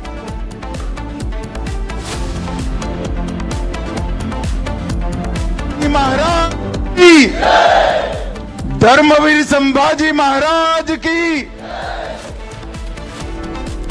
Union Minister Amit Shah pays homage to Chhatrapati Shivaji Maharaj at Raigad Fort in Maharashtra.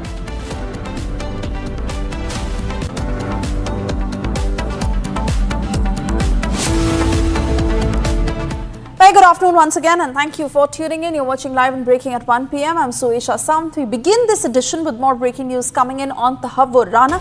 In fact, sources suggest that Rana may soon be confronted with an important witness. The agency has named this witness B. The information related to him has also been kept a top secret. Given the sensitivity of this case, Tahawur Rana, who's being interrogated by top NIA officials, and in the latest, we are learning that he will be confronted with a witness who's being called B.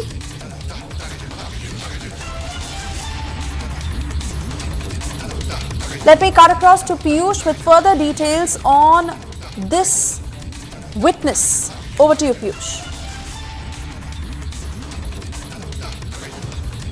So, Suesha, what I can tell you is that the key objective of National Investigating Agency, while it is probing Tahawur Rana, is to establish that who actually were the people, which organization, and if I may say which country was actually aiding Tahawur Rana and David Coleman Headley of carrying out several terror activities that also included the Mumbai terror attack. And in this process only, what we have been told is that NIA might, in a way, also try to make Tahawur Rana get confronted with one of the witnesses, which he actually met in Dubai. And from there was a planning of how to carry out terror activities in India, which also included the Mumbai terror attack. It is also important to note over here, Suesha, that in the US Court of Justice, which had convicted Tahawur Rana as well as David Coleman Headley in trying to plan an attack on a Danish newspaper, which they felt had insulted the Holy Prophet Muhammad, and the terror attack that was failed because the FBI acted swiftly and got hold of Tahawur Rana, and David Coleman Headley has made some very stunning allegations. In mentioning the Mumbai terror attacks, they have mentioned that how Tahawur Rana and David Coleman Headley were in touch with several affiliates that in a way is indirectly linked to the Pakistani army and the Pakistani inter-services intelligence, in what can also bring chill to the spine. On the streets and take law in their own hands. That is not acceptable. And that we will deal very, very strong. No one, irrespective of who he is or the miscreant, we will deal with them as strongly as possible. Our normal law and orders, other thing, people, we try to persuade them, we try to tell them, we discuss with them. But it should not be seen as a that in case if people take law into their hands and do violence and this kind of thing, if they will indulge in, we will deal it with as strongly as possible. The ADG Law and Order will give you all the details of the incidents which you must be asking, thinking about. they'll give. Again, আপনাদেরকেও যেটা বলছি, this is a time of not scoring points. This is a time of not, the lives of people are at stake, property at stake. And as I said, the government has said they will stand by যার property damage হয়েছে, এটা হয়েছে, there is a আইন আছে যে আমাদের community থেকে ক্ষতিপূরণ করা যাবে. We will take every action. People should not be emotional. Government has said they will stand, and no kind of, any kind of violence is acceptable. Whatever. That is what is the thing. And please don't সকালেও যেটা হয়েছিল কি না একটা লোক গুলিতে মারা গেছে, দেন তারপরে জানা গেল না পাতে গুলি লেগেছিল, যেটা এটা হয়েছে সাম this thing has to stop. And এর জন্যই সব লোক বলে দিচ্ছে, লোকরা বাইরে চলে আসছে, from sitting from Calcutta, sitting from somewhere else. It is easy to pontificate. Our people are there, they are trying their best. I will request your cooperation. Let's stop their incident. We will definitely deal with it. But if we keep tackling rumors, it wastes the energy of the time and energy of the officers who are on the ground. Please give us, I'll need we'll need your cooperation. And again I am telling you, we will take strongest possible action. We are not action shy. We are taking it. And whatever is the thing, if you have a quick 1 or 2 questions, I can take that. Yeah, we have done what I said. Police uses minimum force. Whatever is required has been done. If it is required, whatever is required, we will do, and we have done. In a firing which has taken place, the people are injured, but nobody has died. It is not a question of, again I am saying, it is not, whatever is required will be done. But dealing with rumors cannot be just spread. এখানে এটা হচ্ছে, ওখানে এটা হচ্ছে. We need to be together at this time, and we don't need to see it through prisms. কি এটা আমি এখানে belong করি তাহলে আমি এই হিসাবে বলবো, আমি এখানে করি তো এইভাবে বলবো. আমাদেরকে যেটা আমরা বলি, আমরা যেটা দরকার আছে we will do. There is no this thing. The violence cannot be allowed, but it doesn't mean that we are dealing with enemies. We police যেটা বলা হয়, police is public, public is police. আমরা কিন্তু এর মানে এটা নেই যারা miscreant আছে, they are not included in that. We will take, I've told you, strongest possible action we will take. We will not tolerate any kind of violence. And আপনাকে এটার জন্য গ্রামে দেখে নিউজ চলে যাবে, এটা চলে যাবে, it spreads. People cannot be, our strength is people. তো people যারা যদি এরা rumor believe করবে, we have a issue there. It is not, again I said, it is not a question of taking credit or taking this thing. We are all doing whatever is possible. Please, again I have told you, we will give you a detail. We will do not only this, even if it is required, we will do it now also, if it is required. It was required at that time, you have not, I am saying it is not a question. Your idea is what, you must understand, you are also part of the society. People are not here, you are here in, should I blame him or him? I am seeing them as people. I am seeing they have to protect. Minimum force, whatever is required will be done. There is no shying. Please, the details ADG Launder will give. I am telling you, we will use whatever force, resources, others. We will use whatever is available to us. We will use it effectively. The only thing is, rumors have to stop. The damage which has been done, the government will stand by it. We will stand by the people. We will see, right now the idea is we protect property and lives of people. So here it is not this postmortem is, it will, once this is over, we'll review everything. But right now time is to stand together to fight this menace. No violence is required.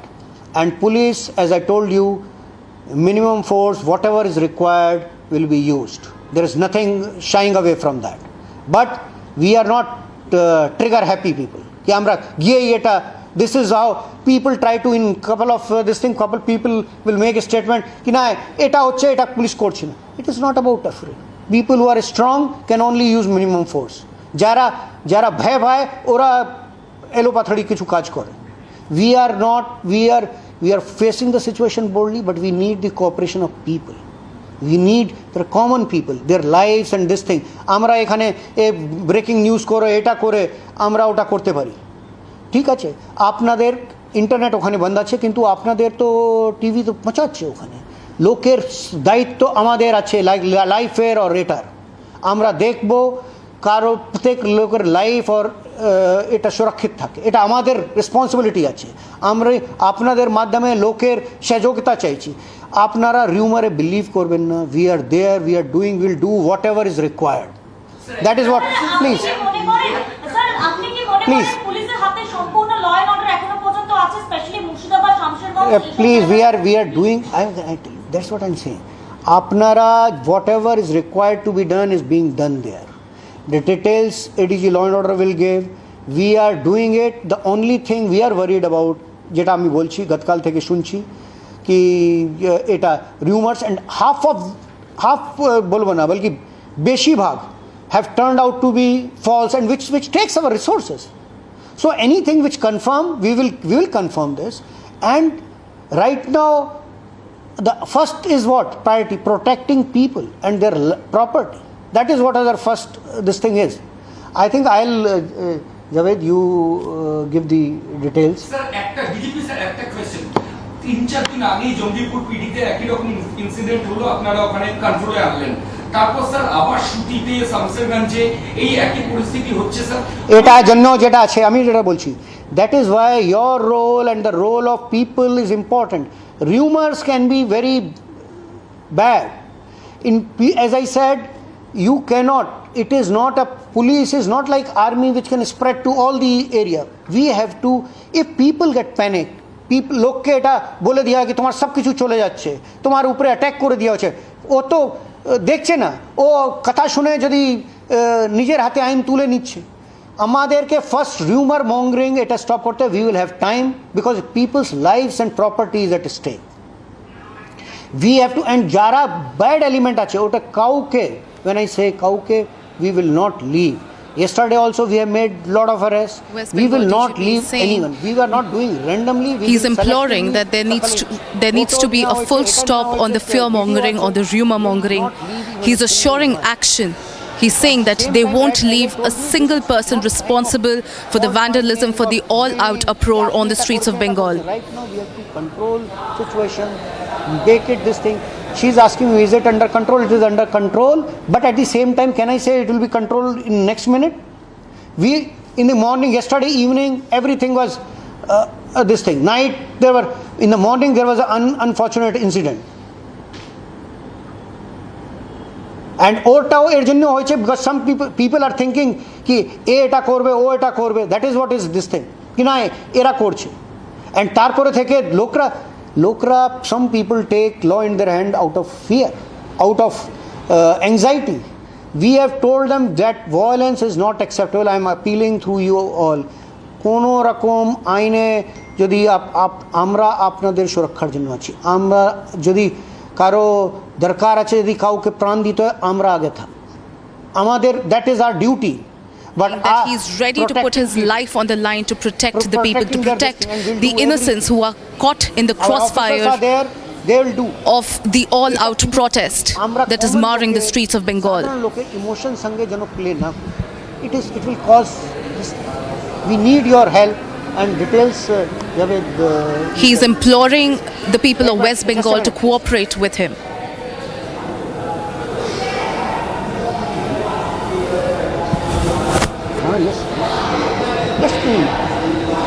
We will say whatever is happened. We don't have to shy away from. We cannot shy away from things. But at the same time, যেটা আমি বলছি, incident যেটা আছে, ইনসিডেন্টগুলো যেটা আছে, we have to understand. আপনারা এখান থেকে বললে ব্রেকিং নিউজ করবেন या কেউ অন্য কিছু করবে, অন্য কারো বক্তা দেখাবেন. It is very easy to do sitting from here. You see, we are playing with the lives of people. let's not emotion ke o kora darkar nahi amader ke eta korbe, and we will get time. You will get time to scrutinize our actions later. I am not saying that we should not explain ourselves. Yes, but this is not the time. Thank you very much. Sir, firing incident গুলো নিয়ে একটু rumour ছড়াচ্ছে, আপনি kindly আমি definitely বলবো তো, আমি বলছি we will tell.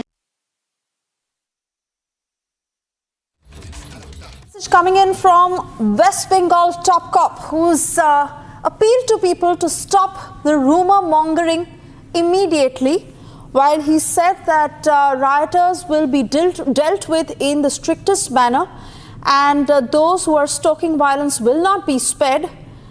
He has said that there should be no room for any rumor mongering or speculation, and that is something that the people of West Bengal must stay away from. This in the light of the violence that escalated in Murshidabad, where he said that the police is dealing with it in utmost strictness, and those who are responsible for the riots will not be spared.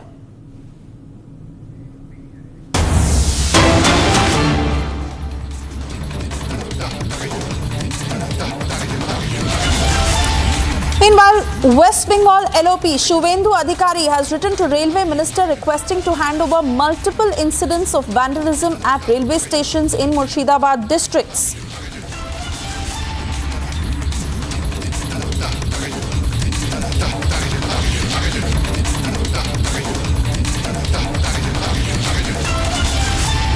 So that is the request that Shuvendu Adhikari has made to the centre, where he's written to the railway minister saying that all the vandalization that took place by those miscreants, those cases must be transferred to the NI, and strict action must be taken against the perpetrators.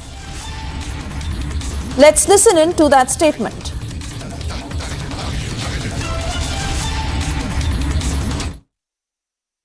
Police चुपचाप हाथ में हाथ धरे बैठे हुए है, police कुछ नहीं कर रही है। अमित शाह जी से और उनके मिनिस्ट्री से बातचीत हो रही है लगातार। कल रात को भी माननीय गृह मंत्री जी ने पूरी विषय में जानकारी ली।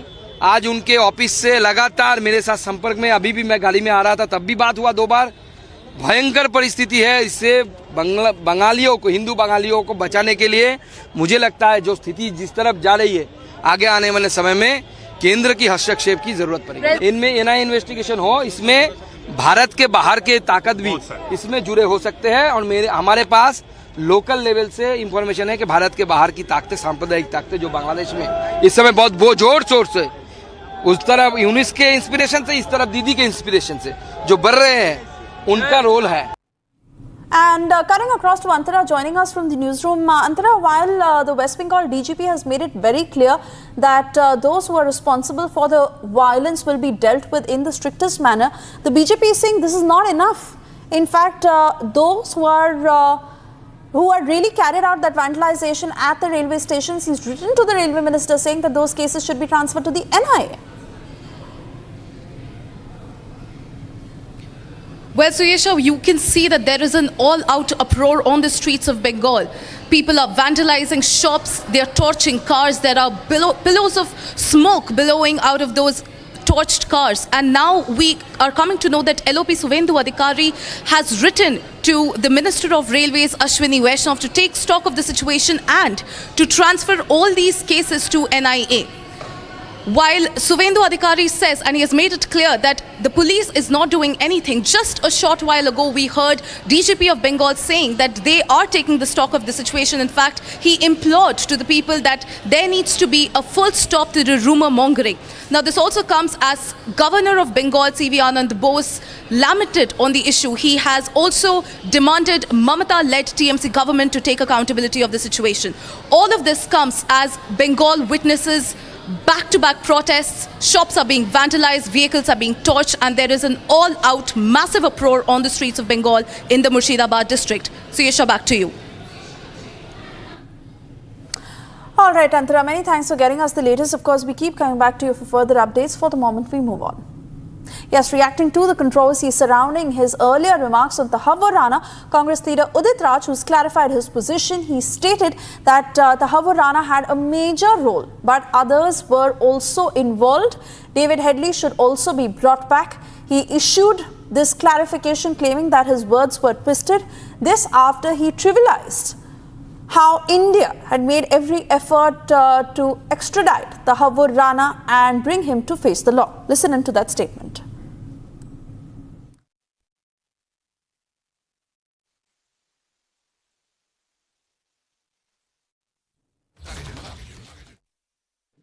कि 2011 में जब यूपी की सरकार थी तो पूरी जांच की फाइल अमेरिका को दे दी गई थी और हेडली को मुख्य आरोपी माना गया था और तहव्वुर राना को कॉन्स्पिरेटर माना तो गया था, लेकिन उतनी बड़ी भूमिका में नहीं था।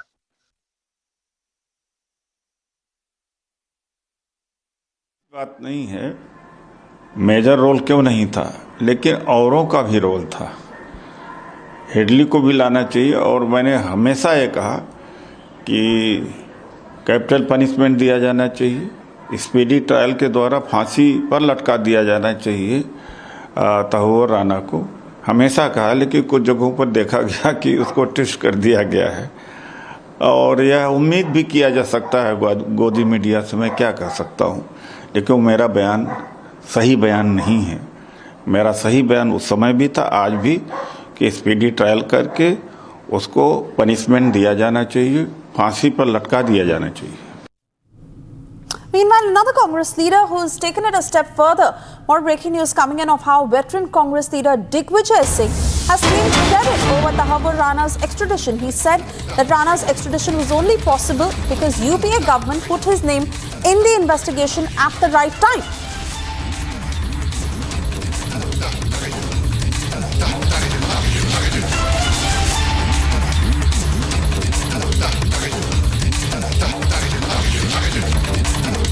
छब्बीस 11 के अंदर षड्यंत्र में शामिल था ये व्यक्ति और उसका प्रत्यारोपण जो हुआ है, एक्सट्रेडिशन हुआ है, ये इसलिए हुआ है क्योंकि उस समय की यूपीए सरकार ने सही समय पर उसका इन्वेस्टिगेशन में उसका नाम उसका को पकड़ में आया, उसकी गिरफ्तारी हुई यूएसए में और यूएसए में गिरफ्तारी में उसको सज़ा हो गई।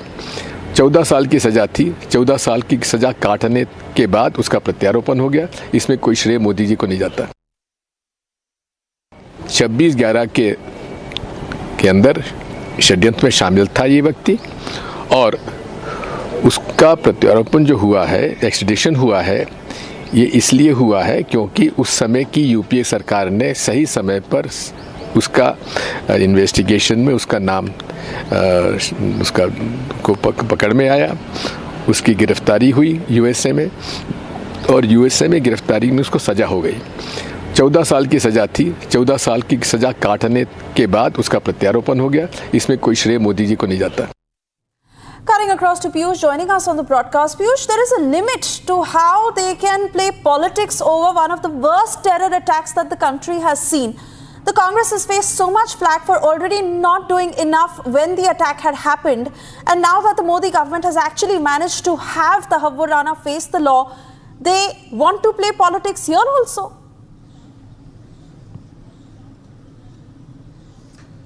So yes, Suesha, what I can tell you is that the politics which is being played as far as taking credit of the extradition of Tahawur Rana is somewhat of a setback.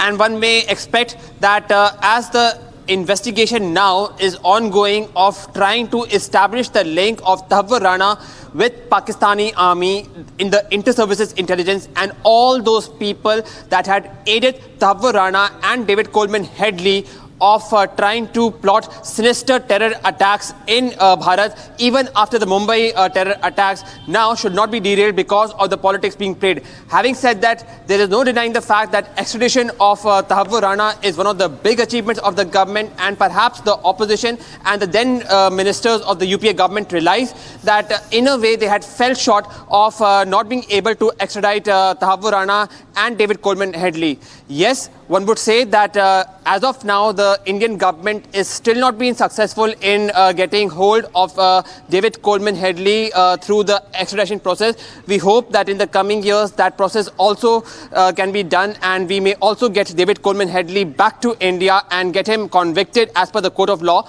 But yes, Tahawur Rana has been extradited. He's being investigated. The role of his connections with Pakistani army and ISI is being established, but one would expect that this political bickering and this process of making statements in order to get credit of this massive achievement of extraditing Tahawur Rana back to India should be avoided, to say the least. Back to the studio. All right, Piyush, many thanks for getting us those details, of course, and we continue to track all the reactions coming in. For the moment, we also get you the other top stories we're tracking for you in brief. These are stories from across the country on Bharat in 2 minutes.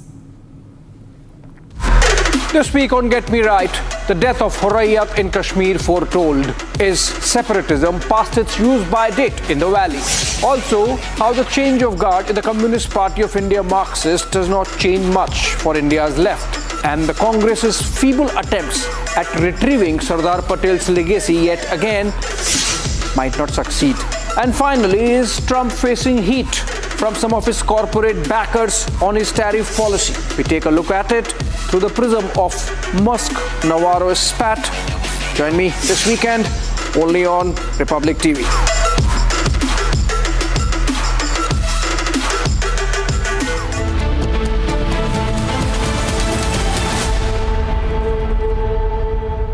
आपके घर के खाने में restaurant जैसा स्वाद ले आए MDH का शाही पनीर मसाला। पनीर को क्या मस्त बना डाला।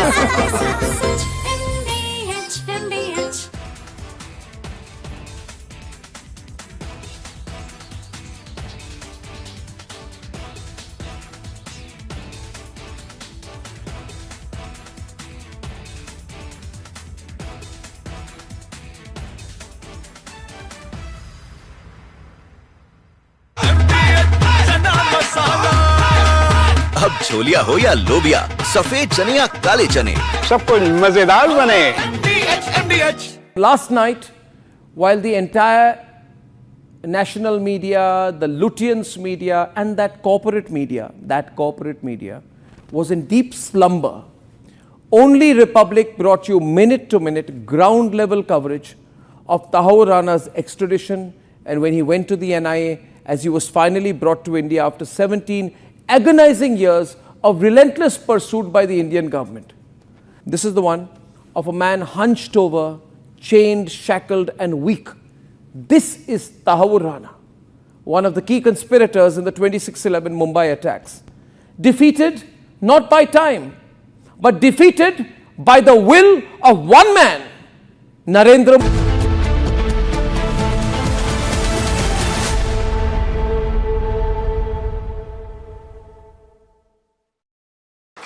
Namaste.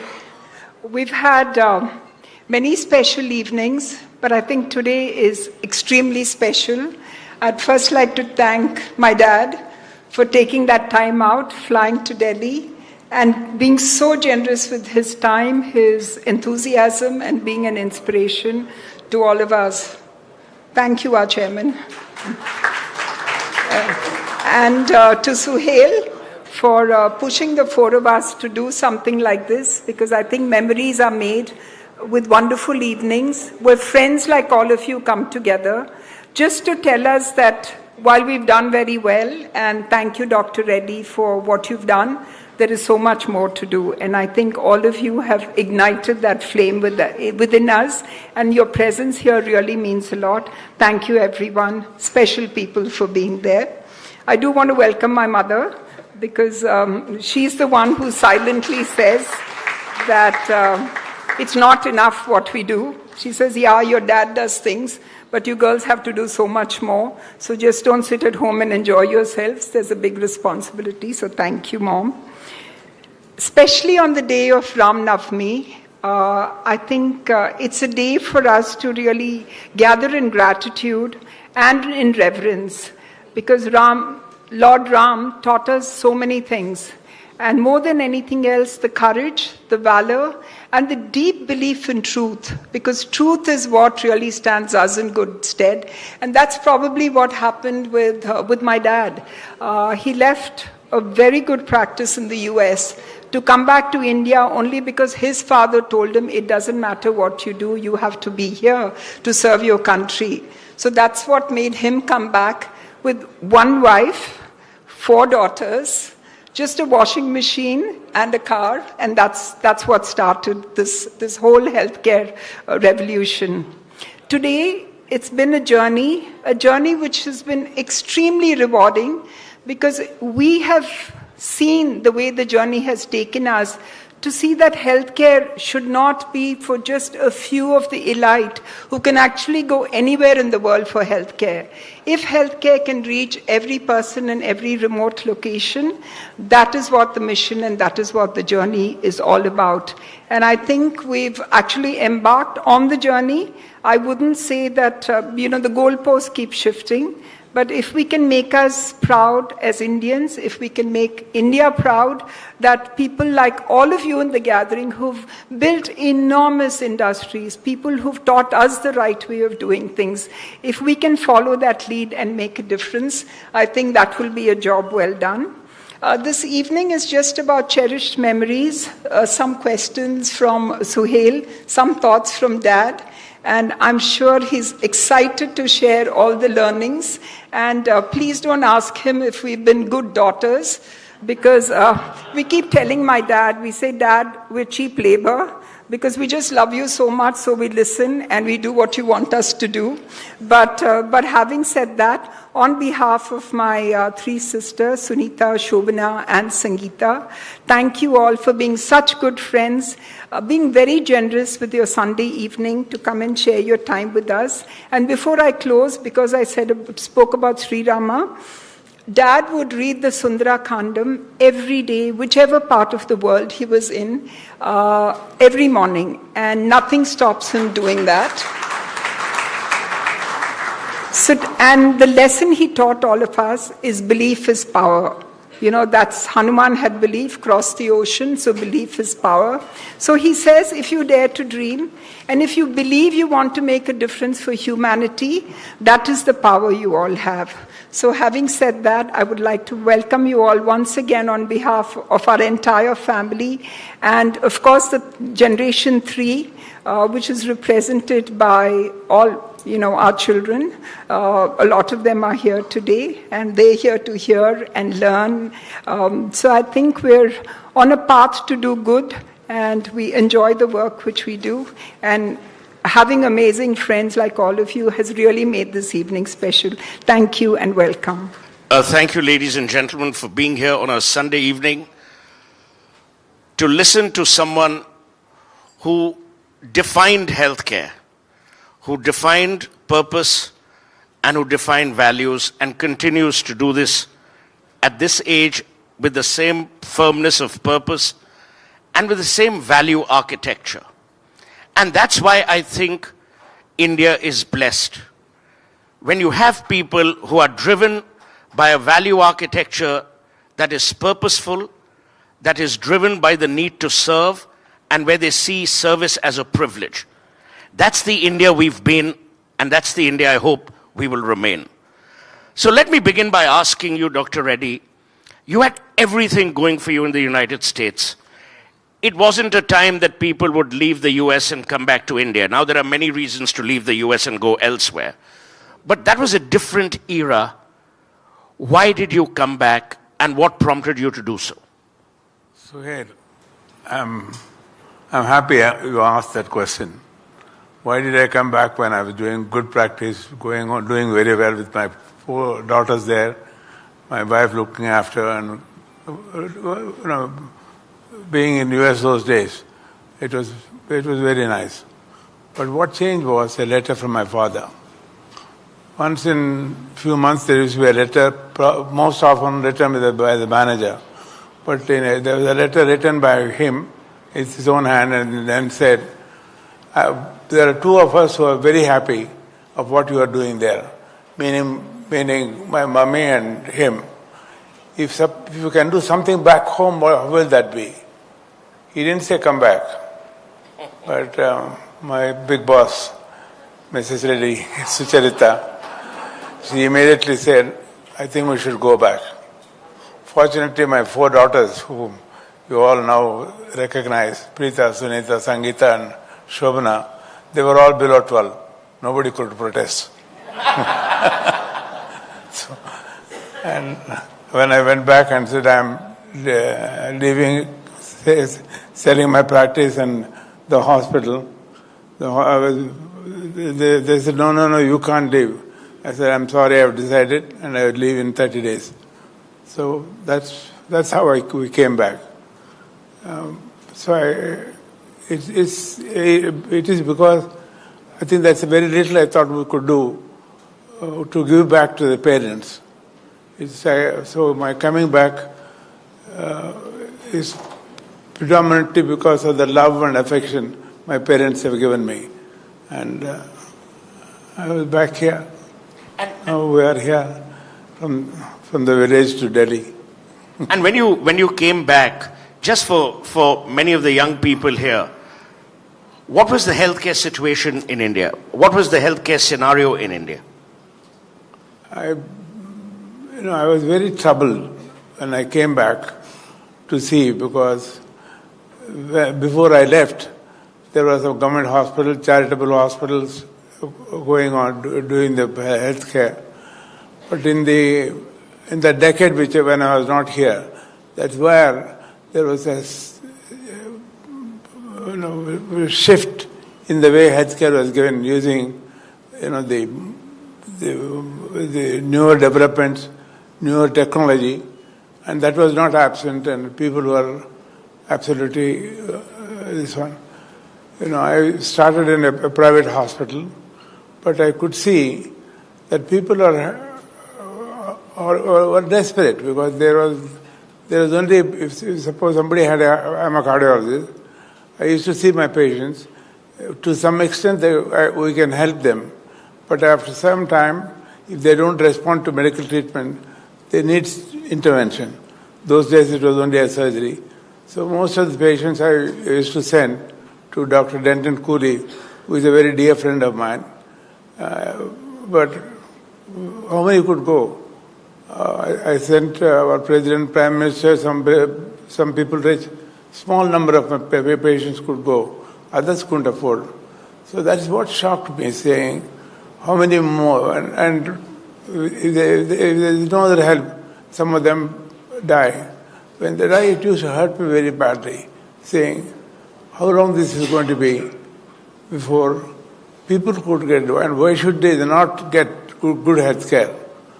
But the whole scenario was different, because you could get a loan to do probably a cigarette shop, but you can't get a loan for a hospital. So that was the status. Healthcare was not described anywhere. So after, when I decided, saying, I think I must do something about it, we must do. So I came to this famous city, capital of India, for the second time. First time I came to Delhi as a tourist when I was a student. Second time when I came here, I came saying with the purpose, saying, everybody in Chennai told me, nothing can be done in that Madras. We must go to Delhi to change anything. So I came. Fortunately, I could meet one of the Congress General Secretaries, and he took me to the morning darshan. So on the second, third day, the Prime Minister asked, what is it you want? I said, Madam, there are only 1 or 2% of people who can get good health care. Others cannot have, and this can change. So she left. So then on the third or fourth day, I think she said, you want to meet me? So of course I came only for that. Immediately RK said, 11 o'clock today. So I think that was the moment when things changed. After she spoke to me for about 15-20 minutes, he said, Dr. Reddy, she pressed the button, called Kishtwar Sahib, the private secretary, who spent more than 2.5 hours with me, and said, then sent me to the various ministries, to the finance ministry, to the health ministry, most importantly these two. And the health minister called health secretary called four other secretaries who had a meeting. And finally, because medical equipment was treated as a luxury item with a 300% duty. So who can import it at 300%? So whatever I bought, because I said I've used it, I didn't pay much duty.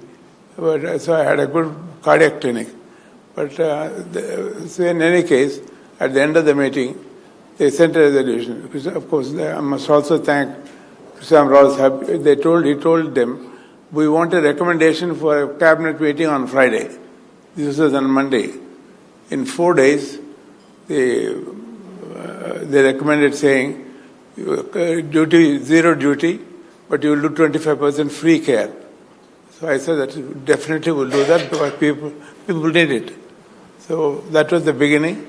And then, of course, the finance ministry, the minister, he tried his level best.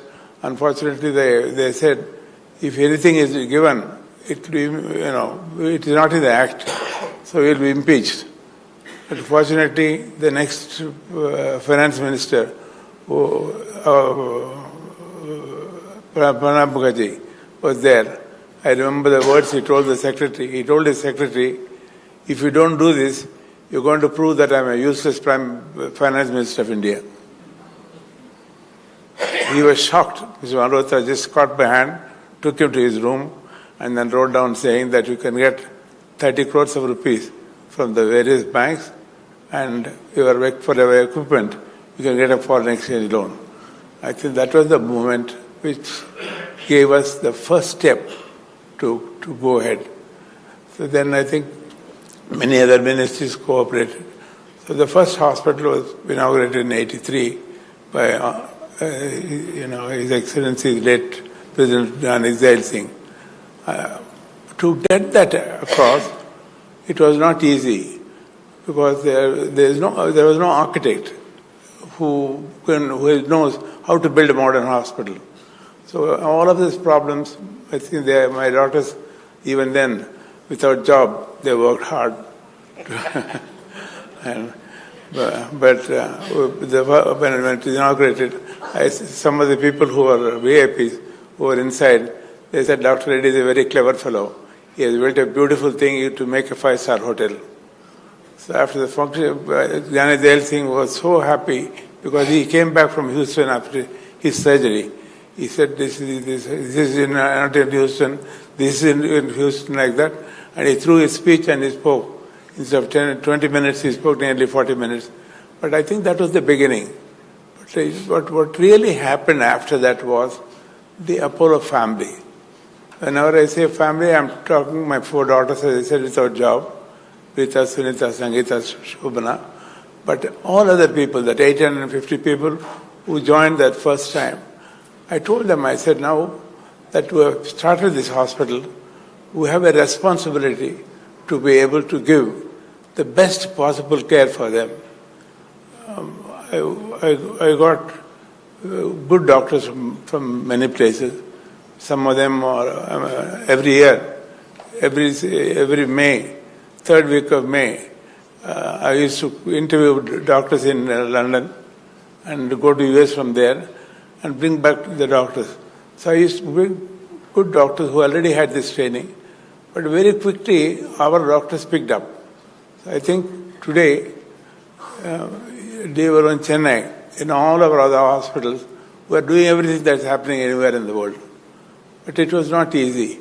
But to bring that culture in a hospital, because there are 4 C's which I always used to tell them. First, we should be able to give clinical excellence. But I can confidently say that I become a cardiologist. We started with cardiology. We have done the largest number of cardiac surgeries in the world, over 200,000 cardiac surgeries. And it's not just cardiac surgery. Today we do minimal cardiac surgery. We do robotic cardiac surgery. So So like in there are very few hospitals in the world who will do robotic cardiac surgery, even in advanced countries. So all of it, in every single discipline. I still remember the transplant that we did. The Transplant Act I brought from US. It took me almost 6 months to get it around. And finally, it got passed on a day when the Parliament was called to impeach Mr. Session, who was the election commissioner. Yeah. So I went to the Prime Minister. You have got your Parliament there. All members are there. You are not having a majority. At least why don't you pass this act? He said, yes, I promised Dr. Reddy. So that's how the act was passed. So the first liver transplant took place in Delhi hospital. First liver transplant. Today we have done, thousands. He's now a doctor. He was 7-year-old at that time. Today he's a doctor. So that is the happiness which is transformed. I mentioned about one patient. In heart transplant, for example, we have done heart, lung, liver transplant, all three together. There's a patient who came last month from US, from Minnesota. He told me, Dr. Reddy, I am now 10 years younger, I'm 10 years richer. It was 12 years before he had this surgery. So like that, I think in every discipline, we have the clinical excellence in all departments, I think, is equal to some of the best hospitals in the world. But what I'm happy is, simultaneously now, especially in the last 3 decades, other hospitals started coming. So there are at least another 200 good hospitals in the country, so which I appreciate. So it's not only people from the country who are using it, people from overseas are coming to our country. So that's a journey from my village. I must tell about my village. My village is, and all of you know Tirupati. In Tirupati, about 30 miles away from Tirupati is my village. And so coming from that village, I still have a lot of connectivity. I'll come back. So it's interesting you talk about the evolution of healthcare, but parallelly there was an interesting thing happening. I read that in 1973, when you were still working, not in Apollo, you created this whole master health checkup, and from there, when Apollo happened, now you have the Pro Health, you have Zen. You've always, to my mind, believed in preventive health. Is there something radically wrong with most Indians who believe that they should leave it to God and not to hospitals to do preventive health checkups? Because you ask anyone, they say, jo hona hai wo hoga, means whatever has to happen will happen, and it does eventually happen. But where does this culture of preventive health, and why were you inspired to do that? See, whenever I had these patients who come to me, I'm talking about heart patients who come to me, invariably they had some other complication. They had either high blood pressure, they had diabetes, or some of those stress or overweight. These problems were there. So I said, when I'm treating him with a cardiac problem, we used to address him saying, you must look after your blood pressure, so give them medicines for it. So then one day I had a good friend of mine from US, a very dear friend of mine, David. He's a pathologist. He came to India and to just spend a week with Dr. Reddy and family. They were a very close family. So I told him, David, tonight I've called 100 doctors today. Why not we tell them about this health checkup so that we can find out what are the risk factors for all of this. So he said, I don't know what you are talking about. The only checkup that I know is the New York insurance does height, weight, and baby. So I said, no, that's not what I know. So we sat down and I wrote the whole background of health parameters and how to measure these parameters, and called the printer, and he brought 150 pamphlets that night. So I don't know if TVS from... Yeah, Lucas TVS. Lucas TVS, who is there. I must give them the credit. One of the doctor next morning, I had the first patient who came from Lucas TVS who had had the checkup. We give them 25% discount even now. And what they do is they give another 200%, they add to it and give it to our charity. But now we have done, then after when Apollo started, we called it Apollo Health Check, and then now we are calling it Apollo Zen. Whatever it is, it's a product. We have done 26 million. So I think that data helped us tremendously to using artificial intelligence to make this new product called Apollo Zen, which will make a significant impact in number one, instead of treating a patient with a heart attack, to treat him early with a plaster or this. Instead of treating a cancer before it spreads, you can detect early and treat for almost all illnesses. It will bring out. But we have done more than just that finding out the disease. It has got the gastric biome that will give an indication that you are susceptible for certain diseases, especially combined with genomics. So these two, all these products are put together, and we now brought out what's called the Apollo Zen. So this health checkup, there are two places. As I said, we have done 26 million. But what most important is, in my village, it's about 60,120 hamlets. For the 120 hamlets, we said we will do the health checkup 5 years ago. We did the complete checkup and promised that we will look after them from the first breath to the last breath. That means the moment the lady is pregnant, we take her over. We already have her medical record, correct her conditions, then give her whatever is necessary to 2 meals a day. And we built a hospital in name of my father, a primary 100-bed hospital in the village. So the hospital will do the delivery. And I told our health minister, and he was surprised to say here that zero maternal and neonatal mortality, because we have been looking after so in all parameters. Now we are now rechecking them after 5 years. We are doing that. The preliminary report is their blood pressures are well controlled, their diabetes are under control, their happiness factor has increased tremendously. But what was very disappointing is the obesity has increased by 40%. It's linked to happiness, trust me.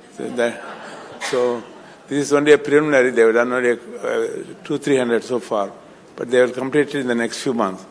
But we did the similar thing in our all Apollo. We have about 100,000 all Apollo family members. So we did a complete checkup for all of them. When I say all of them, because when we call it, we don't call them our staff. We call them our family. We checked for them, their spouse and their adult child. All had the checkup 2 years ago. I remember nearly 40% did not even have the checkup. You know why? They were afraid we'll find out that there is some disease. So we have to put a rule saying, told the HR, tell them that they won't get their increment if they don't have their checkup. So almost all of them had the checkup. It's now almost 2 years since we have done that. It's nice to know that it's not even one single heart attack in any of these patients. They all had procedures. They had, stents put in. All of this happened, but none of them had a heart attack, and no one has passed away. So that's a very good. Similarly, cancers. We found out so many cancers in them, but detected early, treated early, so they're absolutely normal. So I think and the happiness factor, we have not measured, but I'm sure, looking at them, they're all very happy. But more important is they are doing good work, that now they're doing great work. But tell me, Dr. Reddy, you've always, and Pranay has mentioned it in his book, you've always invested heavily in contemporary technology, in what is current, what is, purposeful across the world.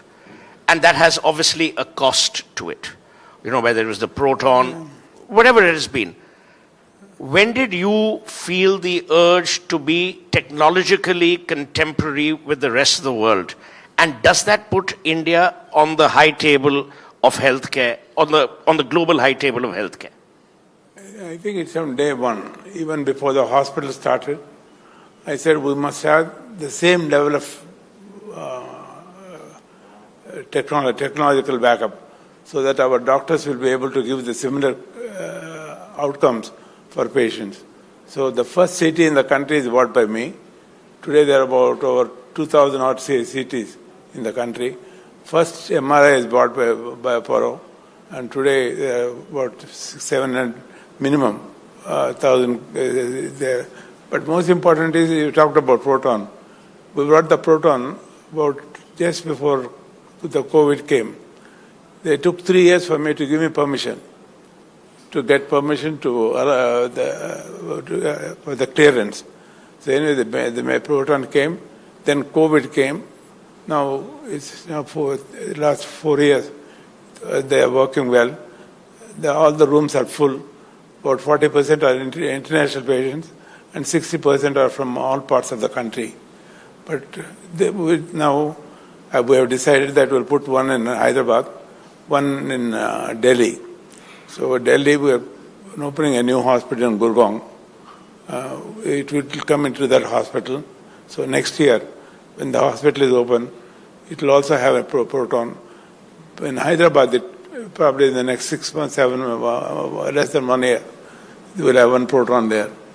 But I think technology absorption is what we did. Like, for example, here, a few months ago, we bought the latest technology for head and neck cancers.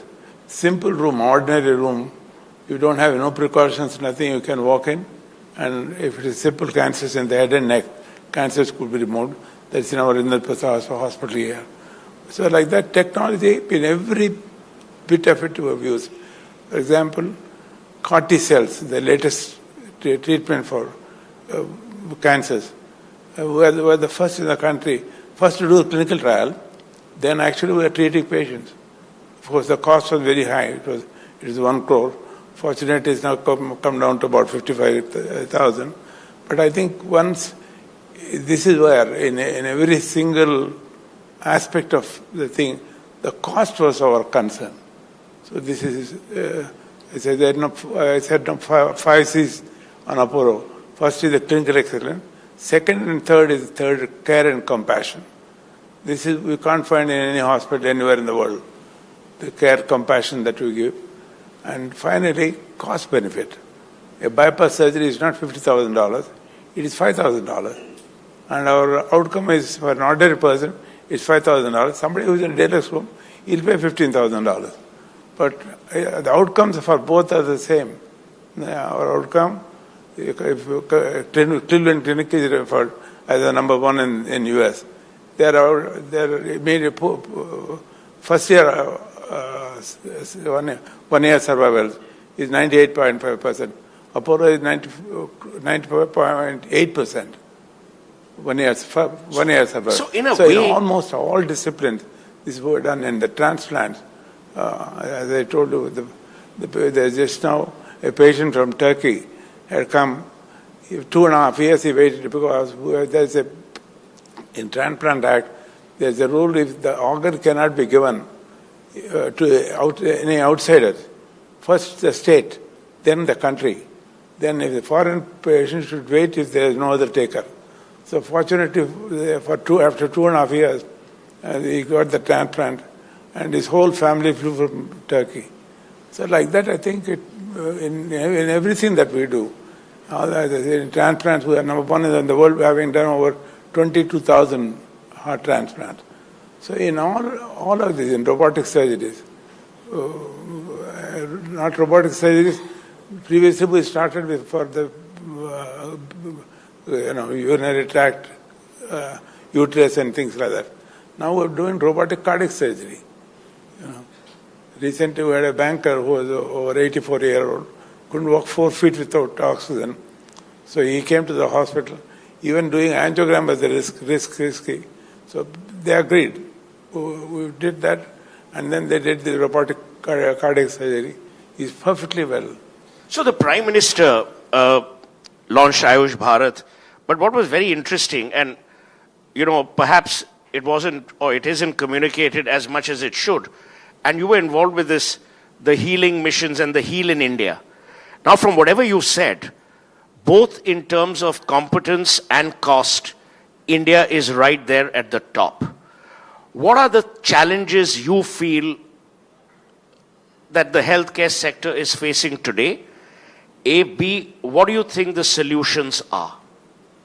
First, I think you mentioned the Prime Minister, so I must give the credit. All of the Prime Ministers in some way or the other helped. But to this Prime Minister, I wrote a letter saying that India today, it's not just Apollo, there are another 200 good hospitals in the country. More than 150 country people are coming for treatment to us. We must now try to make India as a global healthcare destination. And gave 8 steps what need to be done to make that happen. The second suggestion I gave was, by end of this decade, there is going to be 8 million shortage of doctors, nurses, paramedics, supporting staff. No other country could give, because when I was in UK and US, Irish girls were the nurses. Today, Ireland asked us, we have a company called Global Workforce. To Global Workforce, they asked saying, can you give us 2,000 nurses? Germany wants nurses. UK needs. US only visa problem. There's severe shortage. So I think there is a gap. And I told him that India, we have the largest number, nearly 30% of our people are in the younger age group. If you train them as doctors, nurses, paramedics.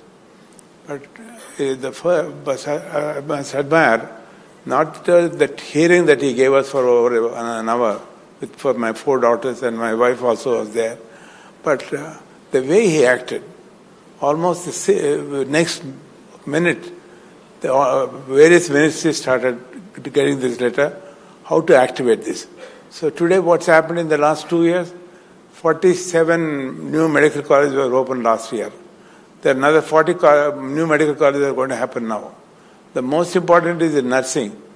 I have been trying previously to 30 nursing students. With great difficulty, it made 50, we could take it to 70. Now, straight away from 70, they make in nursing college, can take 250 nursing students. And in the budget for the announcement, I must thank the finance minister, 75,000 additional